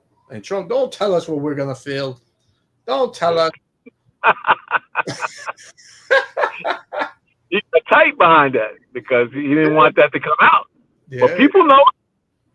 I mean, Jake, I know this regular Jake said, "Yo, I'm going to say this. You better go out there and buy your gun. You better go out there and buy a gun." A few Jake keep telling me that over and over. Yep. Yeah, arm up, man. I'm telling you. You better arm up. You got to protect yourself. Yeah, we know this, but we trust in the Lord, man. We trust in the Most High. Before anything, you Jakes, you think that a gun? Yeah, I got it right by my bed. Something pop off. You know what I'm saying? It's there. Many men died with guns by their side. A lot of these Jakes is buying guns. You ever watch those pranks that be on YouTube or Facebook when they do something to someone that they're gonna rob them or they just press up on them hard, whatever? A lot of these Jakes just pull out their damn hammer, man. They're having that little pouch in their waist, and it be Jakes and Northerners. I would not think they were strapped up, but a lot of these dudes are just walking around strapped up. Yeah, man. They be having. You got this one. Yeah. Okay. Now you got it. You got that one Northerner dude. He be walking up on people and saying, "What's up, my boy? I heard you want to get faded." And then he just be just going to random Jakes and doing that. So I like when he come to New York and do it because I be seeing him, man. Them Jakes be strapped the hell up. Maybe you go by the basketball court. "What's up, my brother? I heard you want to get poked." And then I'm telling you, they just jump off the bench. They punch this dude in his face. Somebody gonna kill his ass one day, man. But a couple of times they pulled out the damn strap. A couple of times. Yeah. A couple of them pranksters, they lost their lives. Yeah, because of that stuff. The brother Yardan, he said, "Do you think it's okay to have a gun license?" I mean, yeah. Get your gun license, You can have a gun. I just don't like when brothers talk about bringing the guns to camp. They be bringing guns to camp. Because in certain states you can carry, but they be teaching with that. And I'm like, yo, I ain't doing that because then if I'm with you and you just lose your temper or something goes wrong, they're gonna take all of us. But one brother saying they only gonna take the person that shot the person. So man, these damn Edomites, they don't look at it that way. They see us all together, and they it's a hate group. And they don't like what we teach, and they're gonna lock everybody up. I'm not taking no chance like that. That's right. Plus that you invite spirits to you with that stuff, man. You bring it to camp. You know, you invite different spirits. You know, they see the gun. Oh, look at them, look at them. You know what I'm saying? They teaching the Bible, but he got a gun on his head. What you want to do? You ain't gonna use it, nigga. You ain't gonna use it. You I know? saw a video of the Kari them teaching, and there was, some white boy was giving them a hard time. They just back they strap out right there. It wasn't even. It was, to me, it didn't look like it was that serious, but yo, they back their strap out, man. Yeah, that puts a spirit on you too. Like when you come out with a gun, you feel like, you know, a lot of Jakes, they feel invincible. Like, yeah, I got my joint on me. I'm waiting for somebody to act up. You know? That puts spirits on you too. You can get a gun license. You know, I was trying to get mine, but it was just too much trouble. I went online. I did it with how the brothers told me to do it, but they was making me take a damn online test, and I'm like, what the hell is going on, man? So I couldn't deal with it. I'm gonna try again, though. Yeah, try again. Yeah, you can't get it, especially if you got a family. You know. God, yeah, you never know, man. Especially if you live in certain areas where, you know, you wide open. Yeah. You can't trust people, man. They follow you home. They scope you out, man. They size you up. You know, it shows you in these movies, man. It shows you a lot of these things in these movies, and that those things are be reality soon. People gonna be trying to break in your house, right? Do harm to you and your family, and and like the elder, you know, Bukwash bring out all the time, man. More than likely, 9 times out of 10, it's gonna be your own people trying to do it. Oh yeah, there's no doubt in my mind. When I leave the house, it's still dark outside, man. It's dark for another like 2 hours. I'll be walking to the car. So damn, if somebody wanted to, they could get me right here if I wasn't prepared, man. Look right here. You know, it's pitch black. So I'm like, yo, it's going to be your own people, because they're going. When Jake, all that black power stuff is going to go right out the window once they start. Man, you watch. Brother, my brother, come on, brother. Nah, that brother stuff ain't gonna mean nothing in that day. Because they're gonna want to feed their families or just feed their damn lust too. So they're gonna be doing some stupid stuff, man. And don't think they're not watching, man. They watching. Yeah, I'm on Empire Boulevard. I'm looking at these Jakes in Esau's neighborhood, because the so-called J people are over here too. They mixed over here. I'm like, what's gonna happen when this thing break down, man? What the hell's gonna happen when all this breakdown? Yeah. You know? All these West Indians and over here, and you got the so-called J people, the small hats, all tight in this one area on Empire Boulevard. Some matter of fact, man. Yeah. It's gonna get real, man. Yeah, it's gonna get real. Yeah, and they're not gonna care that you live next door to them for 20 years, man. They're not gonna care about that. Yeah. Sorry about that, man. Nah, you good, Elder. It's gonna be all about survival in that day. You got it, we want it. You know, you got it, we want it. My mom is saying down the block is a laundromat. My mom is saying down the block from it is a laundromat. This Jake, he had just wore this nice chain, a big chain. And them dudes just came in and they shot his ass for that damn chain, man. You know? Shot him for nothing. It's real evil, Yeah, they don't care, man. Yeah. No, they don't care. It's how it is, man. You know, so when it comes to surviving, man, people gonna do whatever they can to survive, man. They're gonna do whatever they can, man. Yeah. You know? What Chapo, No, I was gonna say it's about to be all about survival. Yeah, man. Imagine when this turns into a lawless society, man, where Jake ain't on a time limit. You know, Jake will rob you, and he got like a good 2 minutes to get what he want before the cops be on him. Yeah, that's true. But soon ain't gonna be no cops. They know ain't no cops coming. So what you think they're gonna do? They're gonna be able to take their time. Huh. And you know when they're gonna get you, they got that look in their face like they're about to get you. Because if you're street smart, you know when they're gonna get you, man. Yep. You know when they're gonna get you. I told you I think I told you the story. I was on Bedford in church, and I was with my rib, and she had a diamond, like a few stackables of diamonds on her hand, and Jake 4'5", I could tell he was going to do something. So my wife is facing me. I'm looking at the Jake. She don't know what's going on, and I'm staring at him. And I think I grabbed for my knife, but I didn't pull it out. And then he left. But I didn't tell her what was going on because she can't. She's way off. She can't understand what the hell is going on. But on the streets, you know what the hell is gonna go. You know what's gonna go down, man. Yeah. Yep. But imagine if just no cops and everything's just crazy.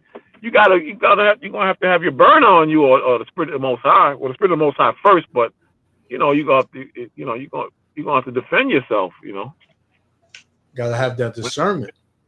Yeah, when it's breakdown, and that's when people going. The weak, you're gonna have the sheep, and you're gonna have the wolves out there. Yep.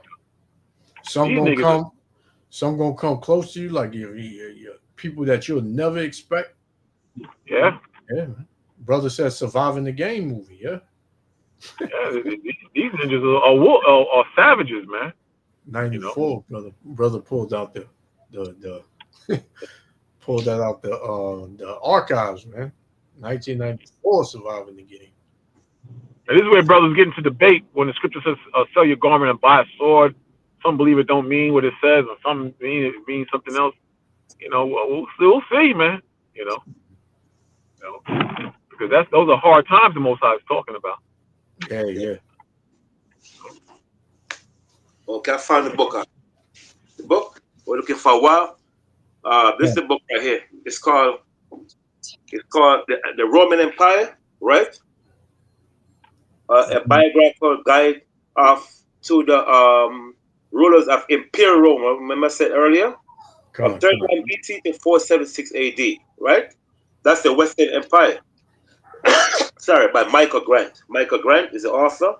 The very good book. Go on. That's the Western Empire we're ruling about now. And then go back to the part where it said the 8 little feathers. Verse 3. Yeah, go back to verse 3. Yeah. It's 2nd Ezra 11:3. Yeah. It says, you see? and I beheld, and out of her feathers there grew other contrary feathers. Let's say other contrary feather. The contrary feather mean different feathers, right? Here you got from Caesar, you got Trajan, you got Adrian, Antoninus Pius, Marcus Aurelius, right? You got Lucius Versus. You got Commodus, you got Pertinent, Didius Julianus, you got Septimius Severus, and you got Pescennius Niger. Now, Commodus is Commodus, where they made the movie Gladiator from? Yes, sir. Commodus. Right. So those are the 8 little feathers. I'm gonna get a chart. I'll put it in one step by step, and those are the 8 little feathers. Away from Augustus all the way to Domitian. We know Domitian was the last out of 12 feathers to rule. And this guy here, Galba, Caesar, out of all of them, the most evil part of all of them was a guy named Claudius Caesar. That guy was a tyrant. I would be surprised if Donald Trump was part of him, right? But we're ruling about the Roman Emperor, the Western Empire from 31 BC to 476 AD. So we gotta read verse 3 again. Verse 3. You said Claudius? Yeah. Claudius, you most wicked out of all them Caesar, most vicious. He was? Yeah, that man was wicked, man. He was worse than Caligula? Huh? I mean Caligula. Thank you, brother. Caligula Caesar. That's what I'm asking you. You can say Claudius. Huh? That's what I'm asking you. You can say Claudius or Caligula. I was about to say the one that burned down Rome. I said, thank you for correcting me. The one that burned down Rome. Yeah. Yeah, that man was wicked. No, Claudius burned down Rome. The 12 Caesar, right? Okay, that's the book I have. Yeah, cut. That's a good book. That's a good book. Yeah, that's I got that book has got some good information in it also. We talk about this guy here. Oh my God, the guy that did the eagle, man. But you got the 12 feathers, like the brother said that with the book, the 12 Caesar, right? Right. It's a 12 feather, and then 8 little Caesar is different from the 12 feathers. We gotta go with that next time. I just wanted to show the book. It's a very good book, and the book that Elder Ra'ala have is called what's it? 12 Caesars. 12 Caesars, something 12 like that. Caesars. Yeah, 12 12 Caesars. Caesars. Yeah, I have the book here somewhere. But yeah, 12 Caesars. Excellent book, man. Okay, so read verse 3 again, Doc. Verse 3. Yeah. 2 Ezra 11 and 3. It says, and I Yeah. beheld, and out of her feathers there grew other contrary feathers. On the contrary feather, which is the 8 Caesars. Okay. Go ahead. And they became little feathers and small. Right. Meaning the kingdom was very small. It wasn't powerful like the 12 Caesars. Okay. But Go ahead. the other three represent who? Those 3 now we can read about. We read in the book of what verse was that? Verse 3. We said the 3 heads. Right. Those 3 Yeah. heads, the Spanish, the French, and the British. We gotta show you. Right. So you got this book? Yeah, con. Saint Angel exposed. Correct. Yeah, con. Yeah. Saint How Angel does that exposed. And even I'm glad you brought that in the book out. Huh? how does that book that he put up, Satan's Fallen Angel, tie into what you're reading now? Yeah, con. Excellent book. Because you mentioned the eagle, right? Ra'ala, the eagle. Uh-huh. Yeah. Oh. Saint Angel exposed. Yeah, the eagle. While Lamont is speaking, can you just show the part where it mentions the eagle? Can you read that real quick? I'm gonna find it. Yeah. Because the British, remember we talking about America came out of Britain a couple weeks ago. It shows you the bone-headed eagle and so forth emerged into a new eagle. Yeah, bring that part out. What the hell is I'm having a bad headache, man. I don't know what the hell. I think I put it on, every time I put his glasses on, I can just mess my head up, man. God, Why you don't have a prescription for glasses? You don't have a prescription? I'm gonna need a prescription. I went like 3 different doctors, but what happened? They said, the Bible I'm reading is too small, so I'm straining my eyes. As I'm going with the glasses, but it's not working. Nothing working. You gotta get some. You gotta get some butterfly tea. Huh? Some butterfly tea. You need a big letter Bible like me, old man, big letter Bible. Brother, lost me, man. Shit, butterfly. Yeah, man. When I get a headache, my brain just messed the hell up for the day, man. Then I have to go to sleep. Nah, I'll be doing that too. I'll be doing that too with the Apocrypha, man. These letters are small. Man. Yeah. Oh my God, man, this thing is killing my head, man. Damn. You might need more light in there too, though. I don't know if you have enough light, but you might. The light is messed up. Oh man. You get the super big letter, the big print edition Bible. Yeah. The letters. I'm gonna log out. I'm gonna log out. I'm gonna log back in. If y'all still up, I'm going to pull up my mom's crib in a bit. Okay, cut. All right. Yeah. All right, shalom. Yeah. So Ra'ala got to bring out Go ahead, Chief. Let me see if I can find this. When they find the page, when Bakwash come in, you give it to him. Okay. All right. What verse are we reading up? Verse 4. Okay, cut. 2 Ezra 11 and 4 says, but her heads were at rest. Right. So now go back part where they have 3 heads. Verse 1. Oh, verse 1. It says, then I saw a dream, and behold, 3 came up. Salakia. There came up from the sea an eagle, which had 12 feathered wings and 3 heads. So we just mentioned earlier, the 12 feathered wings are the 12 Caesar, and the 3 heads are the 3 Roman not this Roman emperor, like what this what's his name? Camp is teaching IUIC, ISUP, whatever they call themselves. This wrong. This is talking about the Spanish, the French, and the British. It's going to show you that these going to accomplish his last day. Let's go back to now Second Esdras, chapter 12 and 22. 25. Come on. Second Ezra 12:22. Yeah. And whereas thou sawest 3 heads resting. Right. See the 3 heads resting. Right. Go ahead. This is the interpretation. In the last days shall the Most High raise up 3 kingdoms. 3 kingdoms. So because remember, those emperors were already died out. There was 3 kingdoms that come out of the Roman Empire. Right. Go ahead. And renew many things therein. And renewed many things. Mean what? The philosophies of Rome. Go ahead.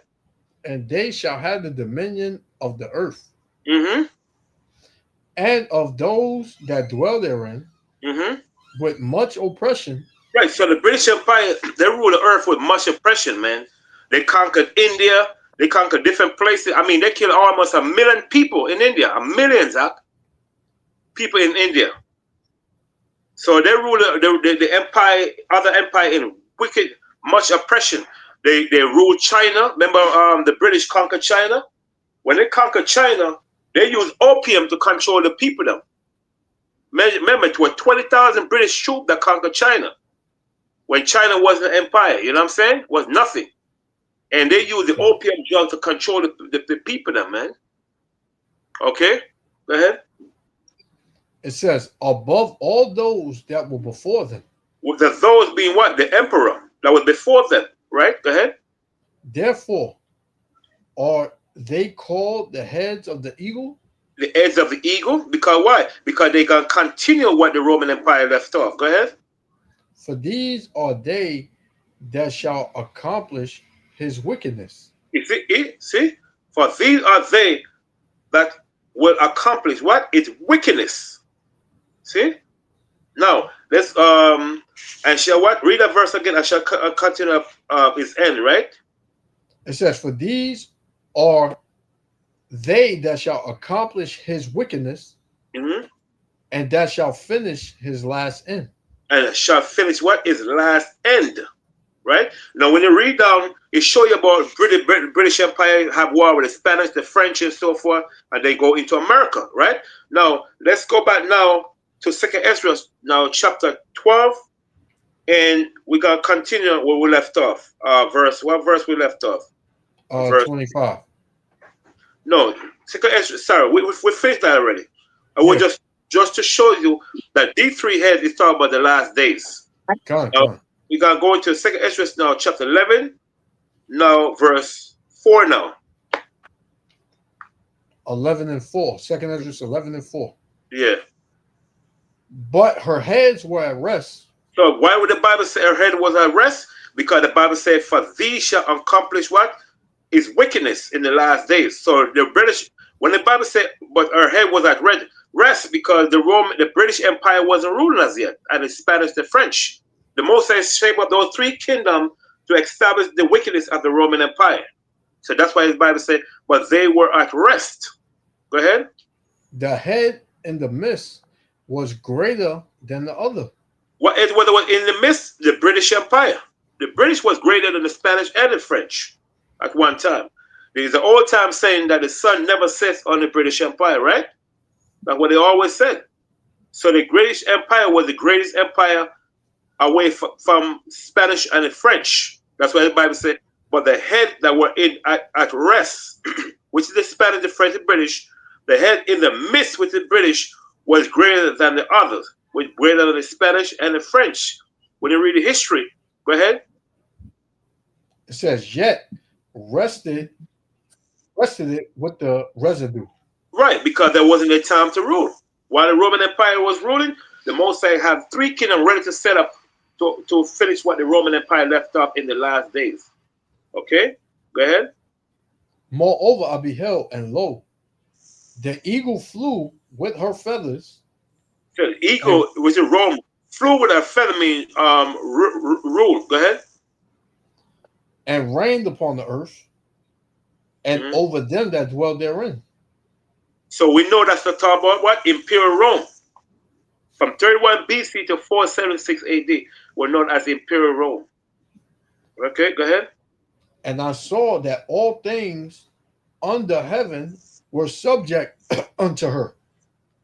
And who was the things? The other nation. Rome was ruling. And then we read that first Maccabee chapter 8, how Rome ruled the whole earth under much oppression. And no nation spoke against her, not one. Just like America. If you speak about America now, America is like a old horse sitting on the damn corner, sucking on the door because the most bring this kingdom down to a low level. Like back in before this Russia and other nations coming together, man, America was. You say something about America, they want to go over their country and blow you up. Look what they did to the Venezuela. Right. He called the devil. What happened to the CIA and the poison? Mm-hmm. See? Go ahead. Carl, I got a precept on what you just said. This is Isaiah 47:1. It says, "Come down and sit in the dust, O virgin daughter of Babylon." Right, because we know America is a virgin daughter of woman. We're virgin daughter woman of confusion. Because why? Why the Most High call America daughter of Babylon? Because why? America is like a woman, effeminate. That's why it's a daughter of Babylon, right? Go ahead. Sit on the ground. Sit on the ground, mean on a low level. Go ahead. There is no throne. O daughter of the Chaldees. For thou shalt no more be called tender and delicate.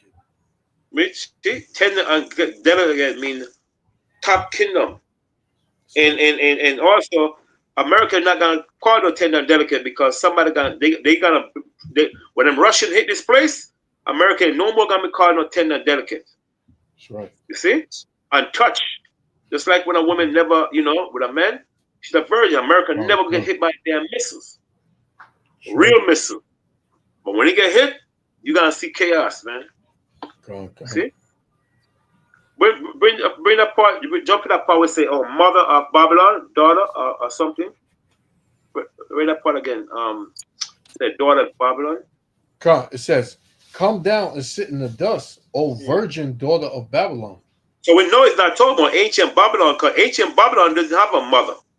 Ancient Babylon was a kingdom that established during the time of what? Nebuchadnezzar, which is Nabopolassar, the first king of the Neo-Babylon. Then we got the first Babylon, ancient Babylon, was during the time of Nimrod. So that was an empire established within himself. So we know he's not talking about America. We know he's not talking about no ancient Babylon, because ancient Babylon never have a mother. Okay?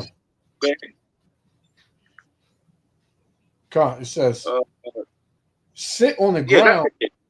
That's it. That's it. Let's go back to Second Esdras now. Good precept. Second Esdras. Yeah. If you want to come in, let me know, man. Yahshua, because go ahead. Go ahead, Doc. Second Esdras chapter 12. 11, right? 11. 12. 12. We finished 12 already, huh? You finished 12? Yeah. Go on. Okay. So we just went over that verse to prove that America, the three-headed, talking about the Spanish, the French, and the British. Okay, no problem. Second Esdras chapter 12, verse 22 to 25.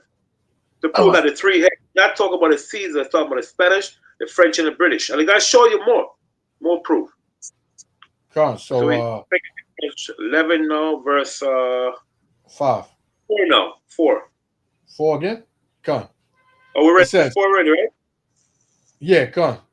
About okay, the heads verse being 5. West. Verse 5. It says, "Moreover, I beheld, and lo, the eagle flew with her feathers." Rain with a feather, the 12th season. And rained upon the earth. And over them that dwell therein. And I saw that all things under heaven were subject unto her. And no man spake against her, no, not one creature upon the earth. And I beheld, and lo, the eagle rose upon her talons, I mean, let's start ruling. Okay. and spake to her feathers, saying, watch not all at once. Okay, I'm saying, watch not all at once, mean rule not all at once, mean each of these seasons gotta rule little by one at a time, not the same time. Okay. But you only had it only happened one time. Permanex and what's the one before? Permanex and Commodore, they ruled at the same. They ruled the same year, not at the same time. Yeah, But they both got killed in the same year. Right, but this is a different season we're ruling about. Right. Remember, tell you, you got the 12th season, right? You got the 8th little feather. The 8th little feather is to deal with Perdak and Didius Junianus. So that's why I was saying that we're reading about the 12 feathers here only, not the 8 feathers. You know what I'm saying? Oh, all right. Right, Okay. cool. Yeah, go ahead. It said, watch not all at once. Mean rule not all at once. Go ahead. Sleep everyone in his own place. I know. Mean wait when it's time for you to rule. Go ahead. And watch by course. Mean when it's time for you to rule. Go ahead. But let the heads be preserved for the last. Now, this is what we're talking about. But let her head mean what? The Spanish, the French, and the British be preserved at last. And the link of now is 2 Ezra chapter 12, verse 22 to 25. Shows you it's talking about the Spanish, the French, and the British that's going to accomplish what the Roman Empire left off. And then how the Britain, that book you had, show you the Satan Angel Exposed that America came out of the British, which is a good book. Okay? Go ahead. It says, and I beheld, and lo, her voice went not out of her heads. Okay, now now this is what we were talking about earlier.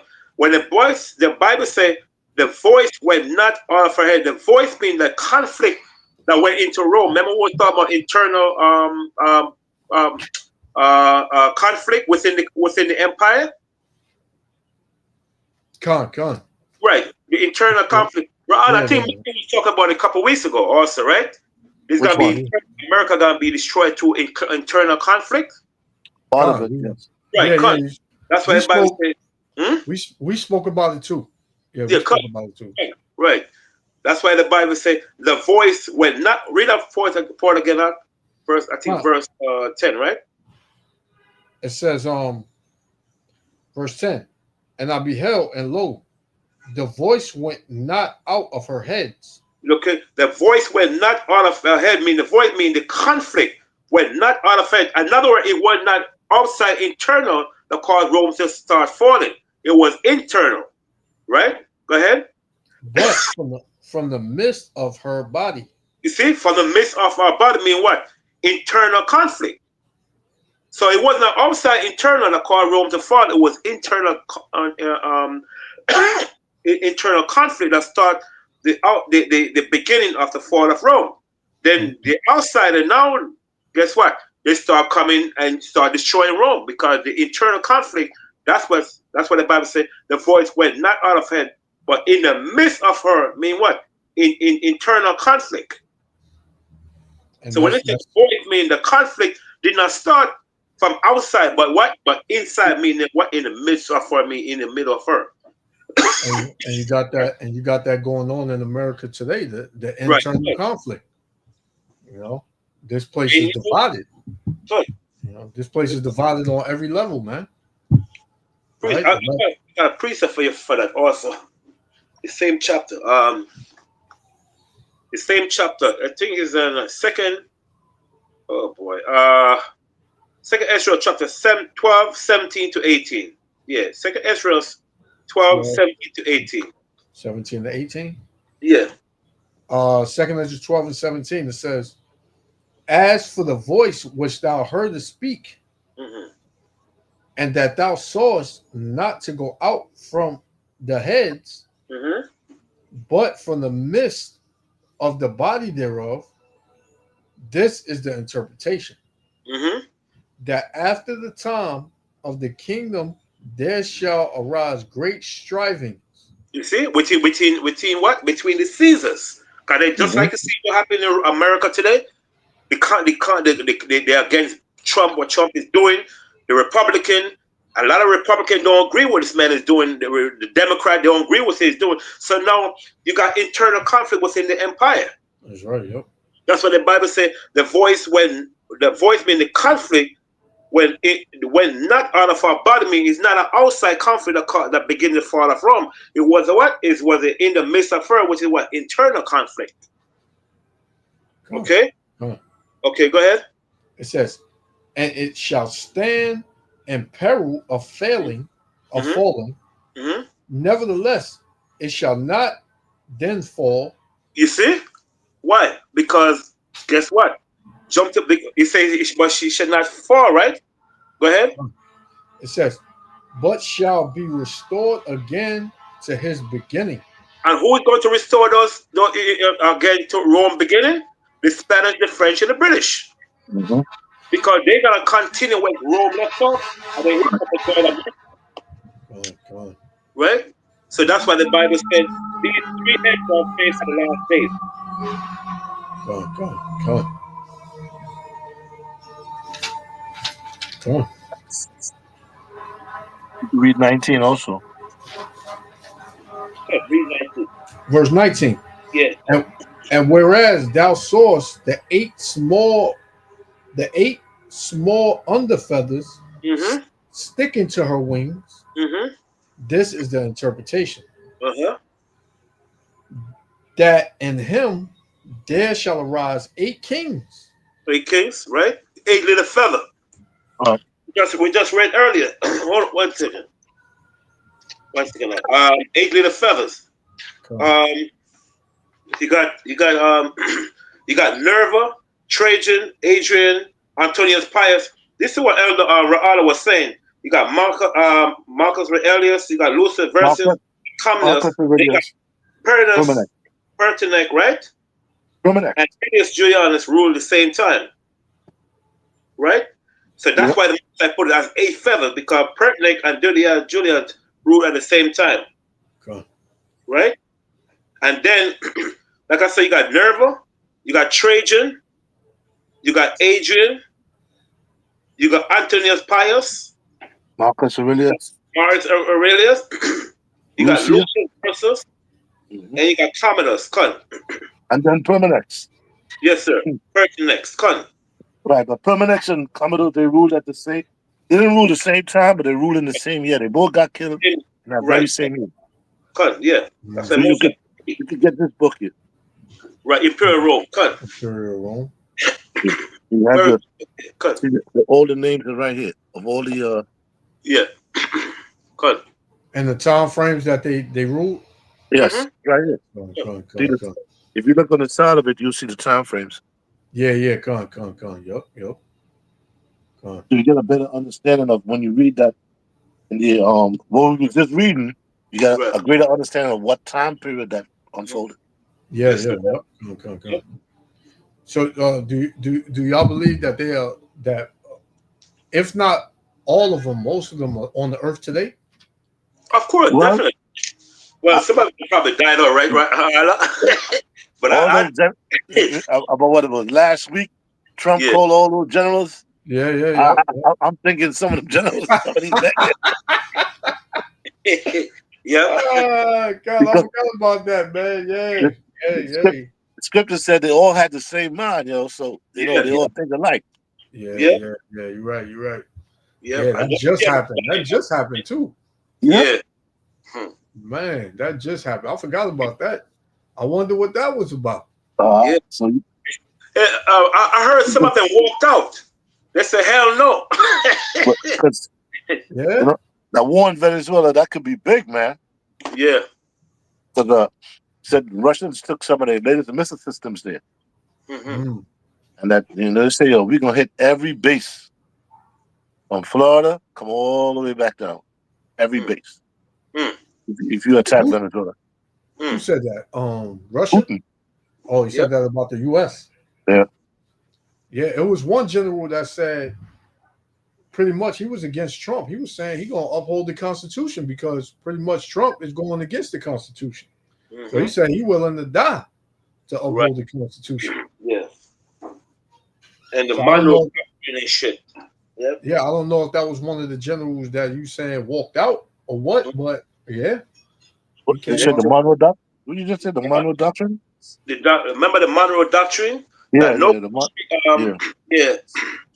I can't think right now. Sorry, but no country supposed to go to another, something like that. But you know, No, the Monroe Doctrine. We were talking about. Yeah. What the Monroe Doctrine, some of the doctrine we spoke about is, okay, let's say like, if there's a war between America and the Soviet Union, it's not going to be just a war between them. And the Monroe Doctrine, when it stated that the United States will attack China at the same time, Iran, South Korea, this is like Venezuela and like North Korea and all those places. India, they'll be attacked too. Because why? After the fall of the United States, you cannot allow these nations to come up. They're going to be ahead. So to have an even playing field on the regeneration of the earth, everybody's going to start off on the same foot. But let's say the war takes place between Russia and America, and China will be the top nation. India is going to be the top. They can't allow that. So they're going to have to bomb them too. So that's part of the Monroe Doctrine. Mm. In other words, they cannot be Obama, no nation be attacked. When they broke that down to Obama, he got scared. When that war was about to take place in Syria, they broke it down and was like, listen, this is not going to be just a war between these two powers. This one, that one will be attacked. This one will be attacked. But yeah, they ain't got nothing to do with that war. So that's how it is. Yeah. And who came up with that? America. Yeah, that is. I think his name is James Monroe. Monroe. Yeah. I think his name is James Monroe. It had to be. That's why they call it Monroe Doctrine. Yeah, not that. Right. I think his name is James Monroe. Yeah, because he was the president that caused a lot of Judah to left. Remember, a lot of Judah left and went to Liberia. A whole bunch of them went. And they call it liberation because they were sick of what was going on in America. So a lot of them left here doing some James Monroe. A lot of Judah was in Libya. Well, what the doctrine states that like places like South America and stuff cannot have Russia and China in those areas. We got to keep them out of there. Right. And right now, China is heavily invested in Russia in Venezuela. So that's that's part of their fears that they cannot allow that to happen. Yeah. Big conflicts, man.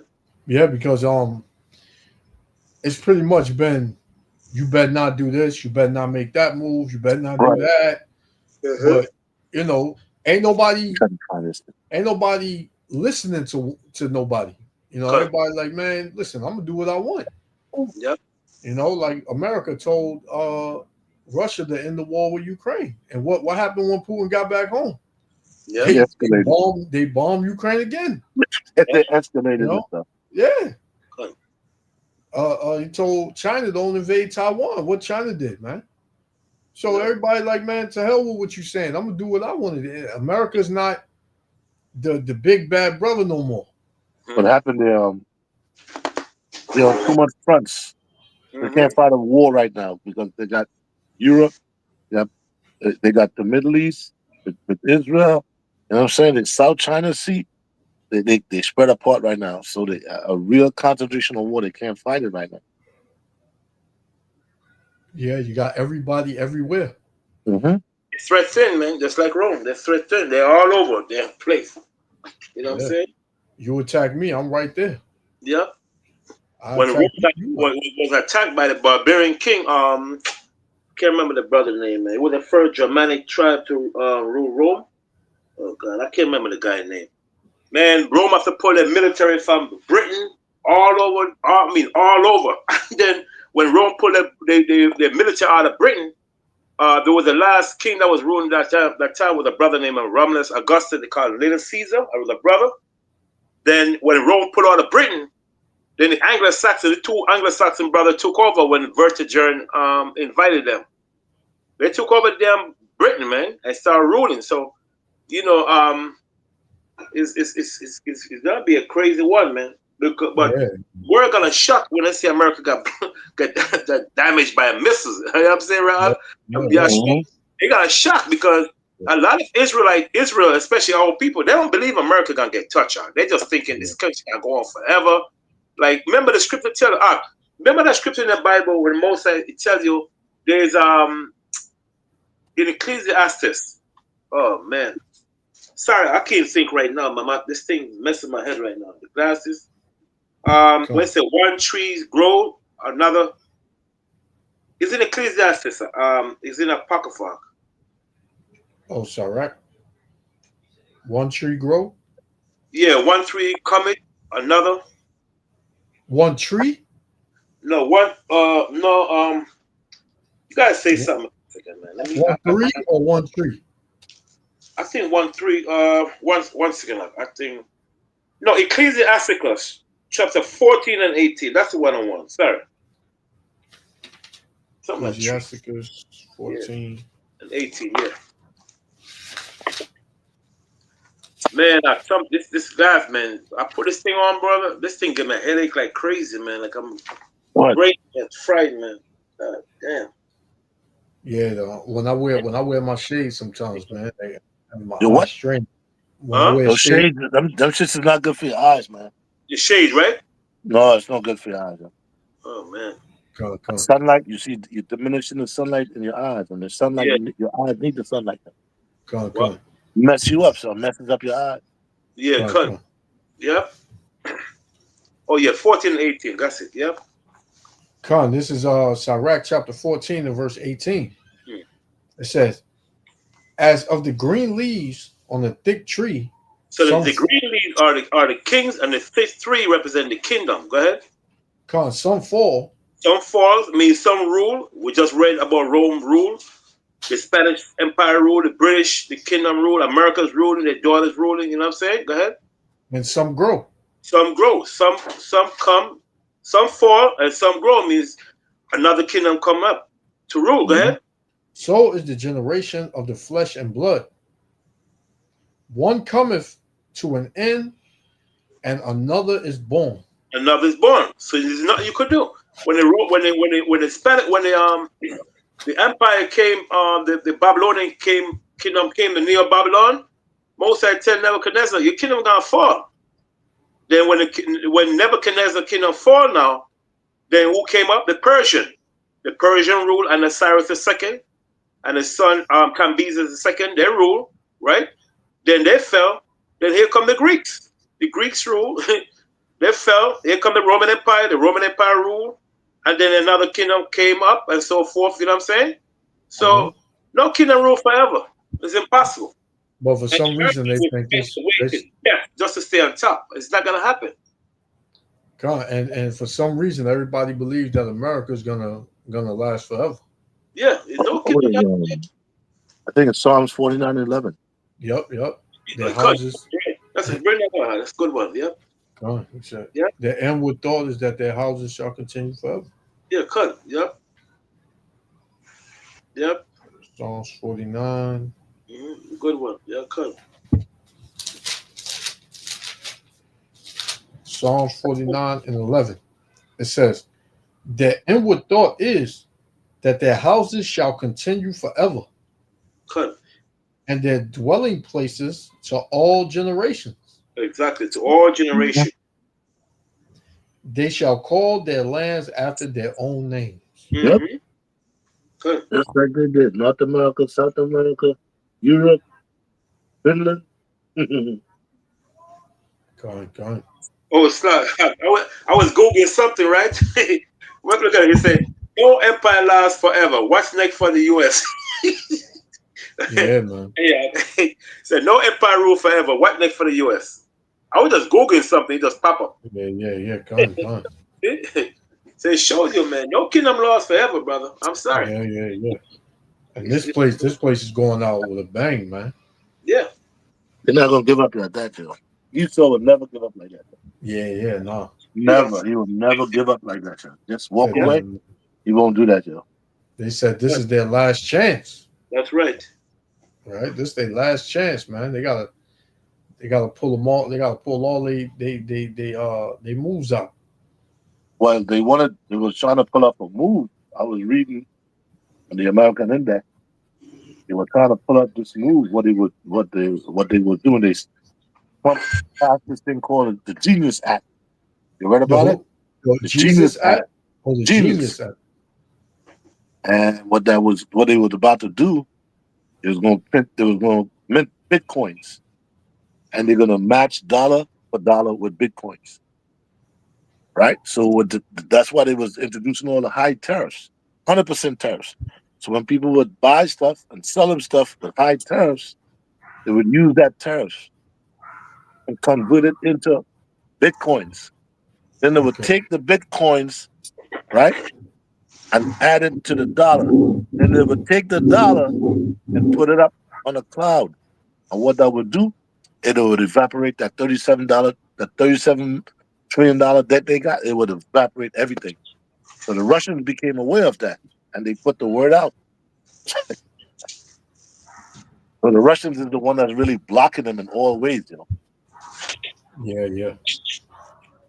That's crazy, man. You can read about it. It's called the Genius Act. You can look it up. Genius Act. Genius Act. ACT. Oh, Genius Act. All right, let me see.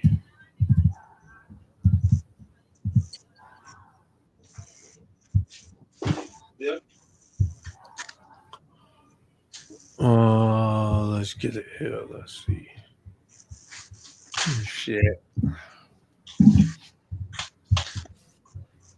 Genius Act.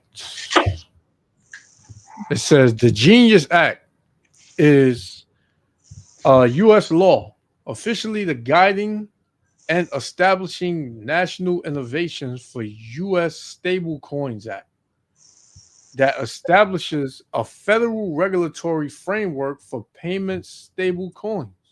See? Its purpose is to create regulatory clarity, enhance consumer protection, and ensure the U.S. dollar's global reserve status by acquiring stable coins to be fully backed by reserves like the U.S. dollar or short-term treasuries. They're trying to get out of that $37 billion debt, but they can't. There's no way to get out of there, man. Yeah. It says the act sets strict requirements for issuers, including monthly reserve disclosures, and prohibits against misleading marketing. These devils, man, always trying to come up with something. They getting blocked in every way, man. They try to do something, and the Lord put the spirit on somebody to stop it in its tracks, man. They can't get right. This devil can't get right, man. He finished, man. America is finished. Esau Edom is finished. And there's nothing they can do about it, man. The Lord is collapsing not only their system, but their minds. Their next moves. The Lord is just blocking everything, man. Because what is the will of the Lord? The will of the Lord is to destroy America. Bring it down to the ground. Completely destroyed. That's right, man. Like this devil, he trying to maneuver around prophecy. It ain't gonna happen. It ain't gonna happen, man. There's no way he can get out of his judgment. Hey, Lamar, this is the atlas I was telling you about. Sorry. Lamar, this is the atlas I was telling you about, right? This is the atlas I was telling you about. Okay. What it is with this atlas, right? When you open it up, you have this here, right? And what this does, it gives you when you look at it, it gives you the biblical name. Right. But then when you move it, it shows you the modern day name of the places. Okay, cut. It says then and now Bible Atlas. Yes. Cut. And it's really, I mean, when you read it, you get lands like, what the hell is this? You know what I'm saying? Good. So it gives you the name what it was back then and what it is today. But is it by Rose Publishing? Yes. Okay, I'm gonna get 2 copies. One for me. Yeah, sure. I'm gonna get 3 copies. You have one. You have. So I'm gonna get 3 copies. I'm gonna get one for what? Yeah, sure. Bakwash. You know, I was Let me was see. watching these two. Let me see that one again. 1 second. Let me see. Make sure it's the right one. 1 second. Okay. Give me 1 second. Oh, that's the front. Oh no. Let me see.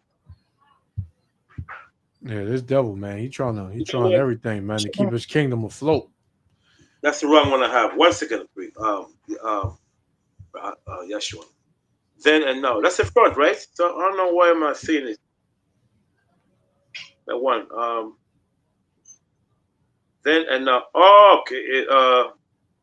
This the one here, right? I'm trying to see why I'm not seeing it. You got Shrine books, then and now. Okay, this the one, right? I can't see. Let me see.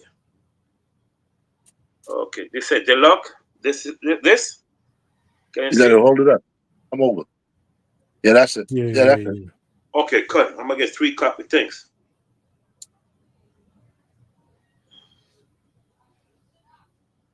Okay. Because you know, I was listening to some Jakes. Mhm. These dudes have come up with some new philosophy, man. Now they're saying that the Garden of Eden was in America. You saw that? No, I ain't see it. I would be surprised, brother. They say that, man, because these people are So silly. I was on Jake. TikTok and I was asking them like, "Yo, okay, so where's the 4 rivers, man?" Yeah, Right. TikTok But Israelites, man. they never got back to me.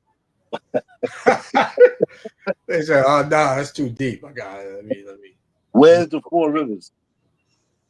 Because they were saying, you know, certain fruits that's there. Oh man! Then there was another brother I was trying to get on this, but he wouldn't let me on. He was teaching that Joseph, Mhm. you know, that the Messiah came out of the seed of Joseph. So I was you know texting like, "Yo, okay, could you prove to us how did that happen?" Yeah, they said he came out to see the David. Don't say Joseph. Right. They were saying Joseph. I was like, "Nah, he come out of the seed of Joseph," and I could prove it. But you want to answer the question? Yeah. Jake just say stuff and then run. That's what Mm-hmm. he do. You know, that's all Jake good for, man. He say a lot of things and then he run. He don't want the answer, man. He just want to say what he want to say and then, all right, I'm good. Let me get out of here. Mm-mm. It's crazy, man. That's crazy. It's like a priest. It said pamphlet, right? The Bible artist said pamphlet. Fallout pamphlet. That's the one. Yes. Okay. All right. I got it. Okay. I'll make it. Yeah. I have 3 copies here. Yeah, that's good. I like this stuff like this. You know, when you read about Mesopotamia, you might want to know where that is. Exactly. It tells you, you know, the old shows you here, but when you turn this, they got this little piece here, and when you put it, see, it shows you Mesopotamia, Babylon. Today, that's Iraq. Right, cut. Oh, that one gets come So on, son. that's accurate with today. Oh yeah, Yeah, definitely. it's Okay. accurate with today. Yep. Because you got Jake's online saying, yeah, they switched up the maps and you know they moved this place over here and that place over there, so Azareth can't be America. Jake is You, sick. see, that's why when you read Revelations, and it tells you that the serpent pushed out of his mouth water as a flood after the woman. That's what's really happening right now, yo. Yeah. Yep. All these different philosophies. I mean, every single day something new, man. Yeah. And you got dudes talking about what? Well, we were here before the Indians. Yep. Mm. FBAs. We FBAs, foundational Black Americans. So I Yeah. keep one dude on my job. He believes strongly in that. So I keep asking him every day, like, give me some artifact. Show me something. A book. Show me something that puts you here, man. It's like you could put the Africans in Africa. You could put the Chinese in China. And you could put different people in different parts of the world. Right. Show us something where you was here for that period of time, G. Correct. You gotta have something. Houses, pyramid, drawings on the wall, something, man. Mm-hmm. Yeah. Can't prove nothing, Yeah, you just going by these philosophies of men, and you're gonna get caught up, man. You're gonna get really caught up. Yeah, but remember Mosai said they go around with different doctrines. Caught up with all kind of doctrine, man. Remember Jake is hungry for knowledge, so anything come to him, he will accept it, Eat it up. Eat it He's up, like man. that's hungry for food.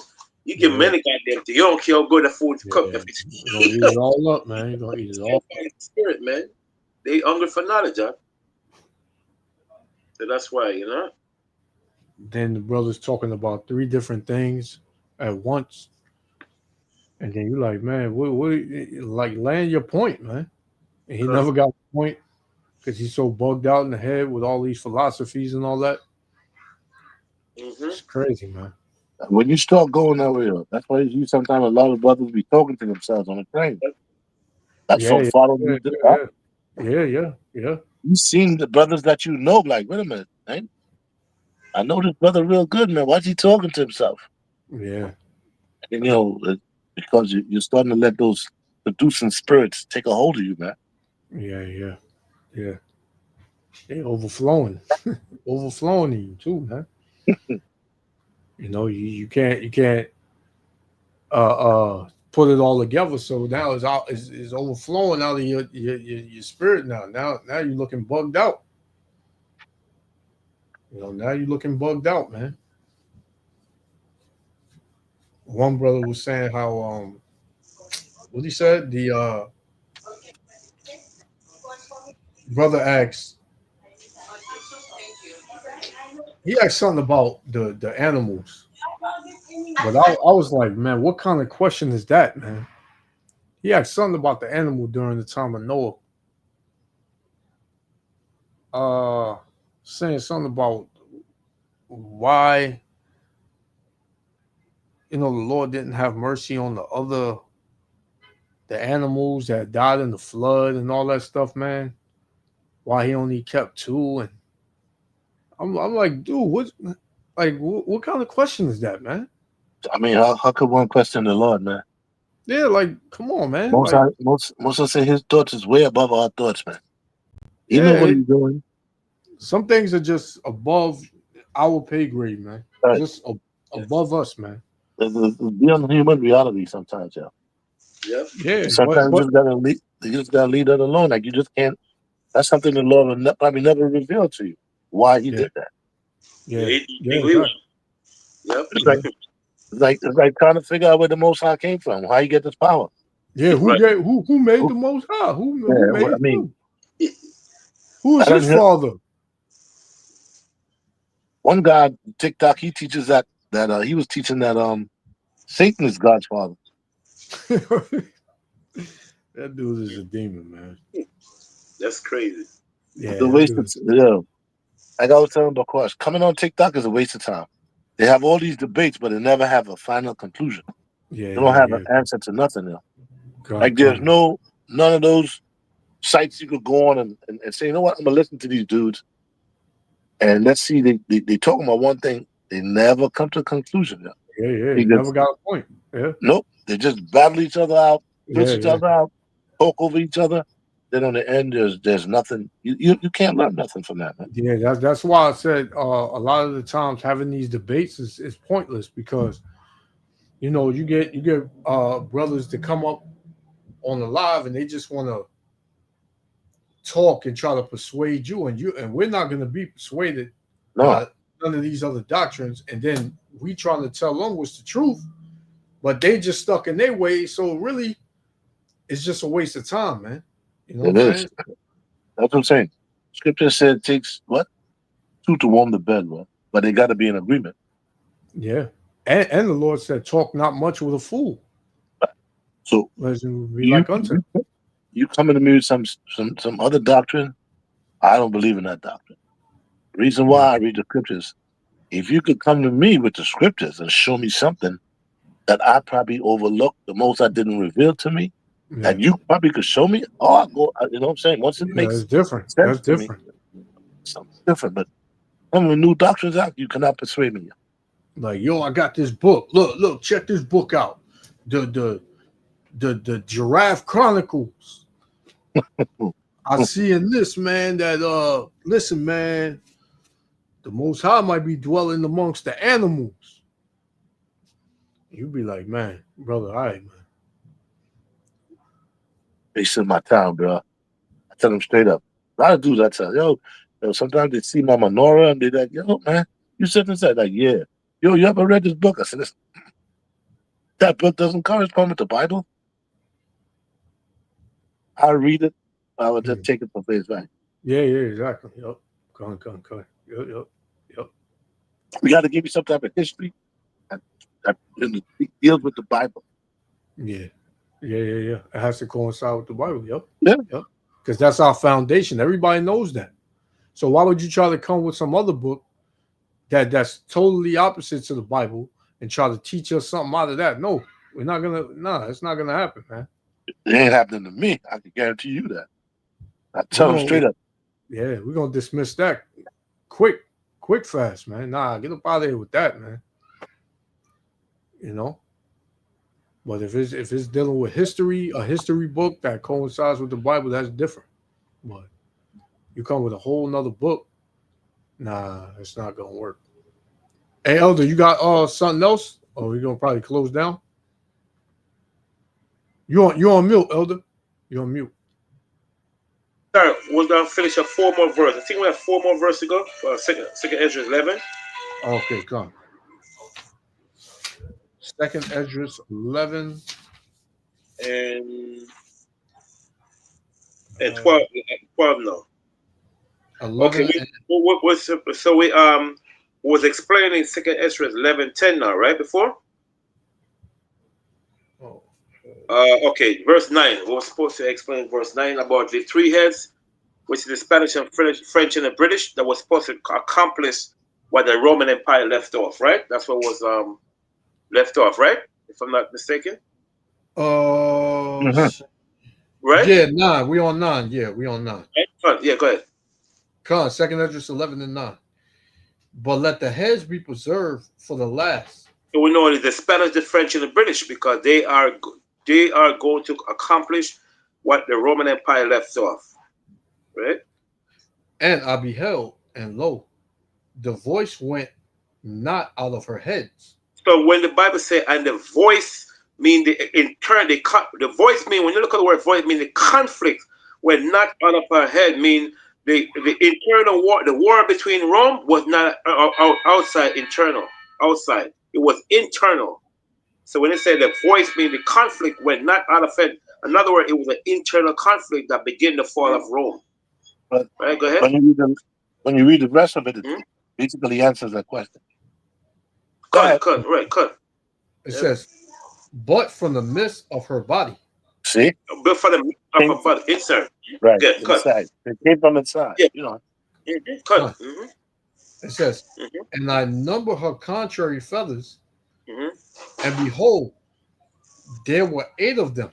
So those 8 feathers now we just read earlier on Allah brought out what the book what called the Imperial Rome, where it showed you that you got 8 Caesar that were different from the 12 Caesar.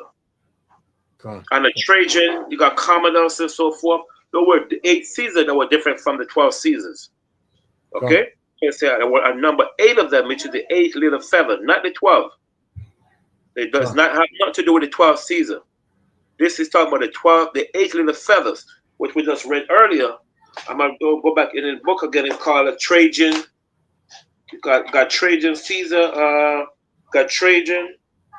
You got Nerva, you got Trajan, you got Adrian, Antonia Pius, Marcus Aurelius, Lucius Versus, Commodus, and then Allah said earlier, you got Pertinax, Delia, we know they rule the same time. Right, permanent. Right, cut. Those are eight Caesar, different from the 12. Okay, go ahead. It says, and I looked, and behold, on the right side there arose one feather, Which is the British. No, and excuse me. The one there arose one. Sorry, Julius Caesar. Go ahead. it says, and reigned over all the earth. Which And is Julius Caesar. Go ahead. And so it was that when it rained, the end of it came. Right, because Julius Caesar, it was not a Roman emperor. It was like a Roman general. It was a general.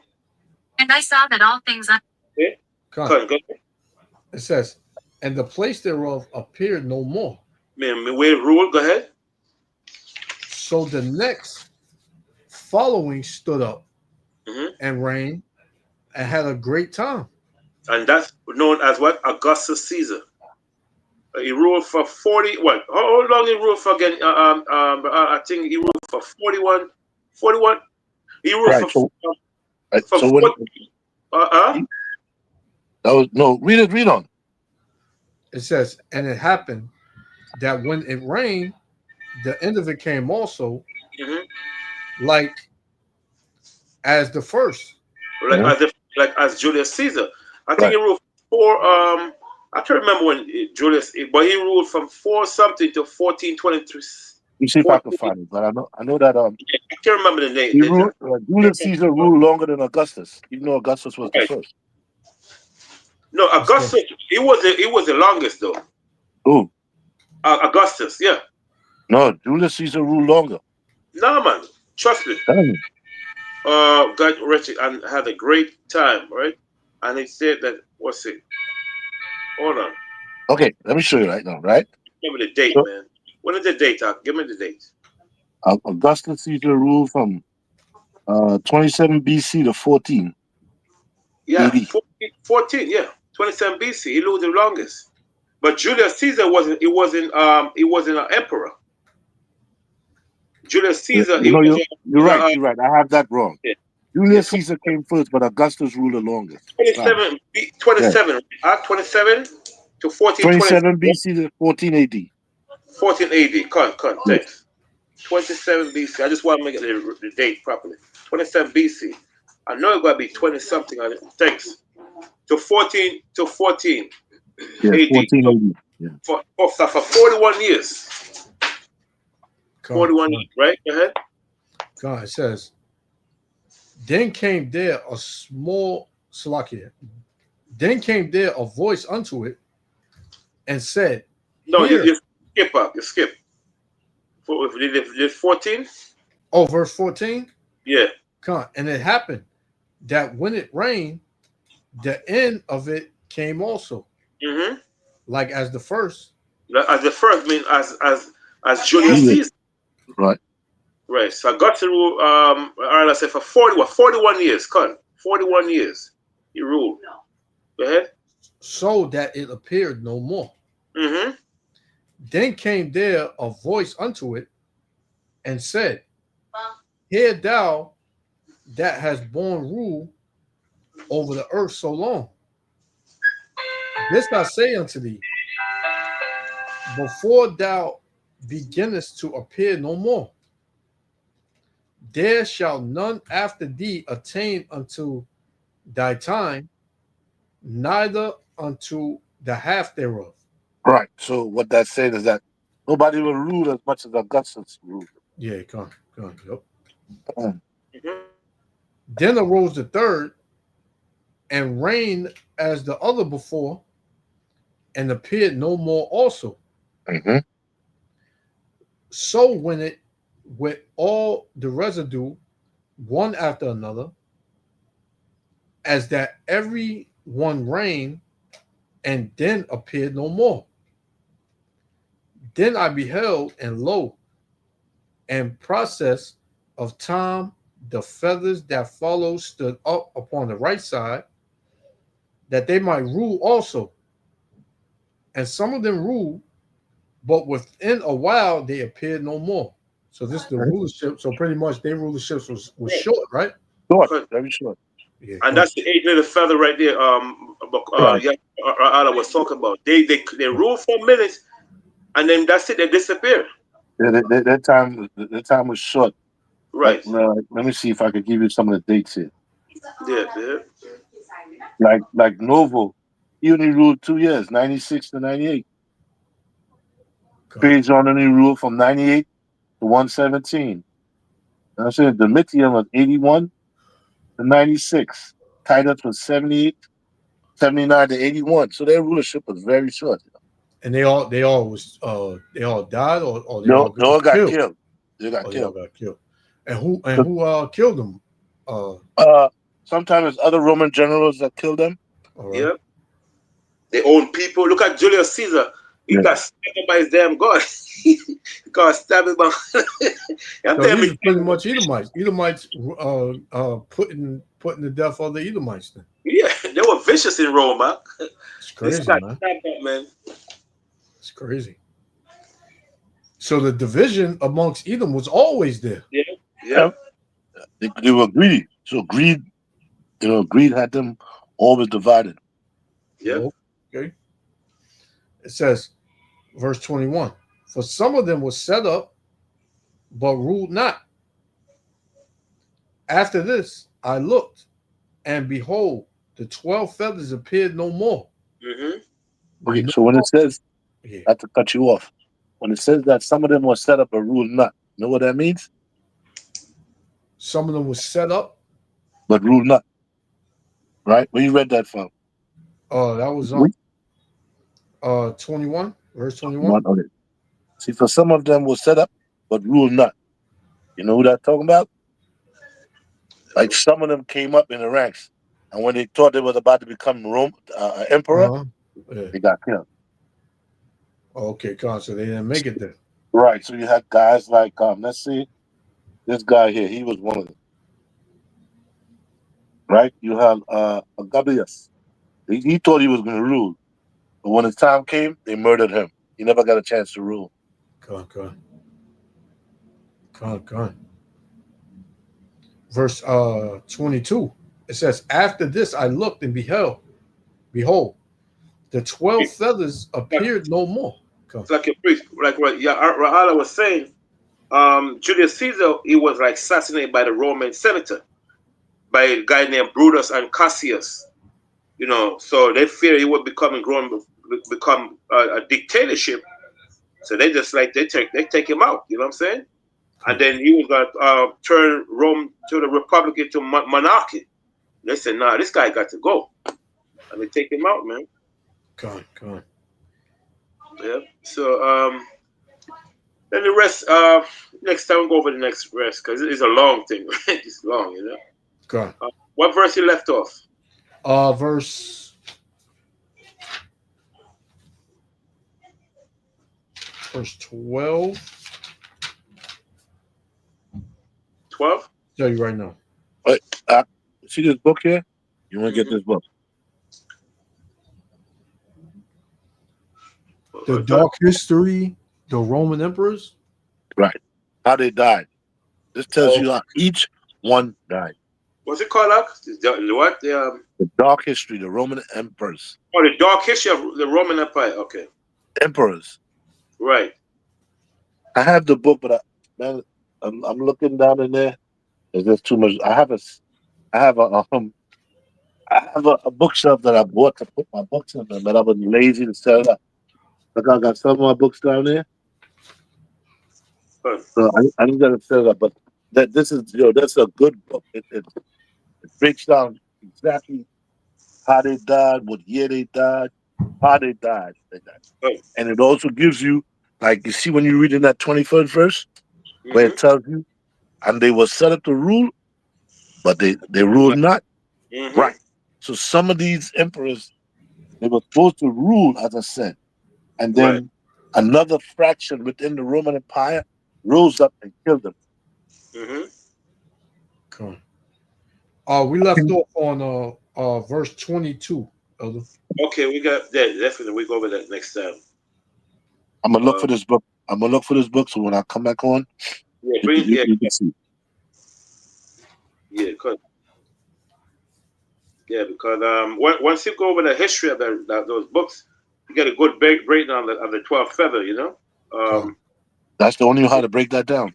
Yeah, If you don't have these books, you get lost because you won't know who the feathers are. Yeah. The lesser feathers and so forth, man. Con.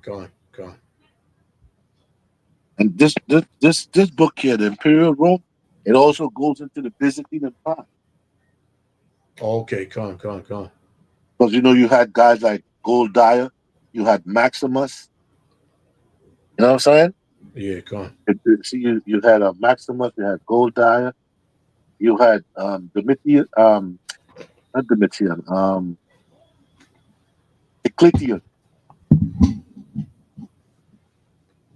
Con. What's the guy that the Church of Hagia Sophia? Who built that church? But it's a mosque now.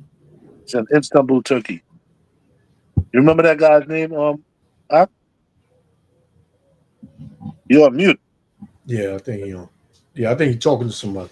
Oh, okay. Then you had guys like Maximus, right? He was doing that time too. You had Diocletian. That was a bad dude, yo. When you read the history of Diocletian, he was a bad dude.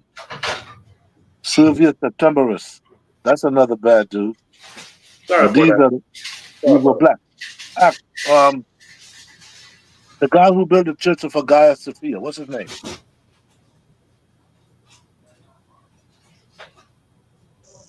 Oh God, this guy. Sorry, man. I'm having craziness in the house, man. No closing. Sorry about it. We say no, brother. The Church of Hagia Sophia. The Church of Hagia Sophia. The Church of Hagia Sophia. What happened?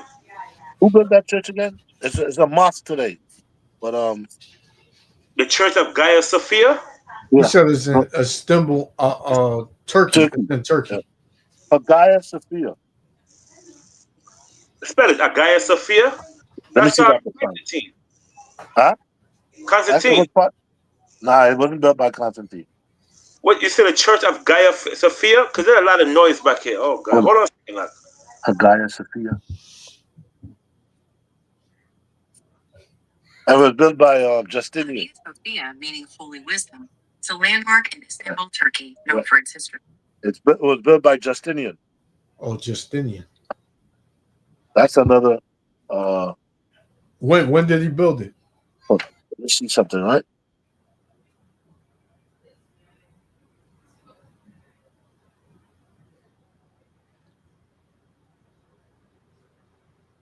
It was built in 532 AD. And now it's a mosque. It's a mosque. Well, after the Ottoman Turks, remember they destroyed the Byzantine Empire. Mm-hmm. Once that fell, the Arabs took over, and they converted it into a mosque. But it was the biggest church ever built in the world. Con. Is it still there? Or it's still there. So they just turned it into a mosque. Right. After the Ottoman Empire took over, they converted it into a mosque. So it's one of those cathedral type buildings. It looks like a cathedral, but it actually was a church. You can look it up. It has nice domes and stuff, Oh yeah. So what Justinian had taught, he had outdone Solomon's temple. When you get a chance, look, it's a really beautiful church here. There's a lot of noise in there. They're building something in this house, and it's come so. Guys, ringing the bell like 5 times, man. Jesus. And it's See, this is a picture of the inside of that. Church? This is a picture of the inside of the church. How you spell it? Garcinian? Hagia. Hagia. Sophia. Sophia. Okay, Hagia Sophia. Oh, that's a church built like, I think, Justinian, if I'm not mistaken. Justinian is the one that built it. Go back. One second.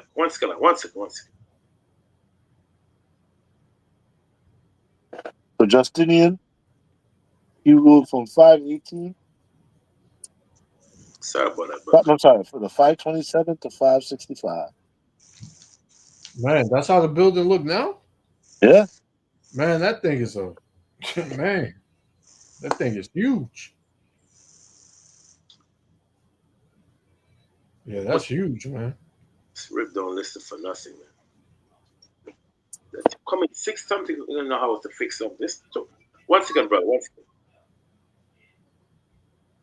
On this thing is huge, man. Damn. What you guys doing now, Sorry.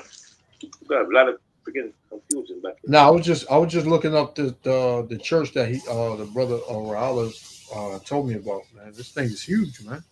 Okay, what church, huh? What church? This one, man, is the church of.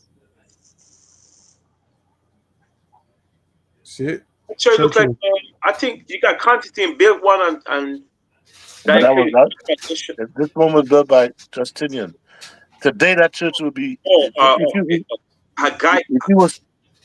you was the cost to build that church today would have been $1.3 billion. Right. But I think they have it as a mosque now, as a museum now, though. If I'm not mistaken, it's a mosque. Right? Man, you get lost in there. But it's not a mosque anymore. They use it as a museum now. A building that's that big throughout that, yeah, that old and was up that long ago. Imagine what went on in that thing, man. Doing something. Yeah, sorry, but yeah, people they come into. You can't. We're about to shut it down. No, anyway. All right. We can wrap this up next week. I'm gonna find that. Slack you. What stuff? I'm gonna look for that book. I'm gonna look for that book. Then I'm gonna get the other one. We could get the 3 heads. Explain a little much better, a little more detail. Go on. Your Honor, who was reading earlier? Oh, me. We left off 2nd Esdras 11 and 22. I'm ready down. And then Ra'ala next week start bringing because I'm getting a lot of disruption here, man. These damn people come to fix house 6:30 in the morning. It makes no damn sense. This morning offsite. No, it's confusing. Go on. 2nd Esdras, right? Yeah, 2nd Esdras 11 and 22. We stop. 22. Okay. And then Ra'ala, you start bring something next week. When again? But I'm gonna get the book on the deaths of all the emperors. And you can find that other thing that Bakwash asked you for. Right, the 3 heads. Yeah, go on. The 3 heads. Yeah, tell me the French and British. Okay, 3 heads. Good. Go on. Mm-hmm. Yeah, let me oh boy, they're about to make some crazy noise here. I gotta go outside, man. Take a break, man. Cause my head is like about, Go on. Yeah. All right, we're gonna shut it down. First and foremost, we want to give all praises, honor, and glory to Yahweh B'Shem Yahushua for blessing us to come together in unity to bring the scriptures out to the elect, because they're the only ones that's going to hear this truth in these last days. And prophesy the downfall of America. And hopefully we ain't got too much longer in this captivity. So with that, I'm going to say shalom. Shalom. To the brothers and sisters, in this truth following through faith. Just keep going, because we at the end and we almost out of here. Yeah. Okay, most bless. So Slakia, the rest of the people that have your web so all of them have it now, right? Come on. Okay, so now Ra'ala have it now, so other brothers we call I got to write it down now. Hold on. My head ain't too. You just save it on your email. Yeah, I'll send it to you. I'll send it to you. And I'll send it to you too. That's what I did. I saved mine on the email. Yeah, okay, all right. Okay. All right. Okay. All right. Are you let's see. Are you leave out of here this thing? Go on. I'll check you later, Elder. Shalom. Yeah, but how you log out to this? I'm gonna log you out right now. Cut, all right. All yeah. right. All right. Shalom, Elder. Shalom.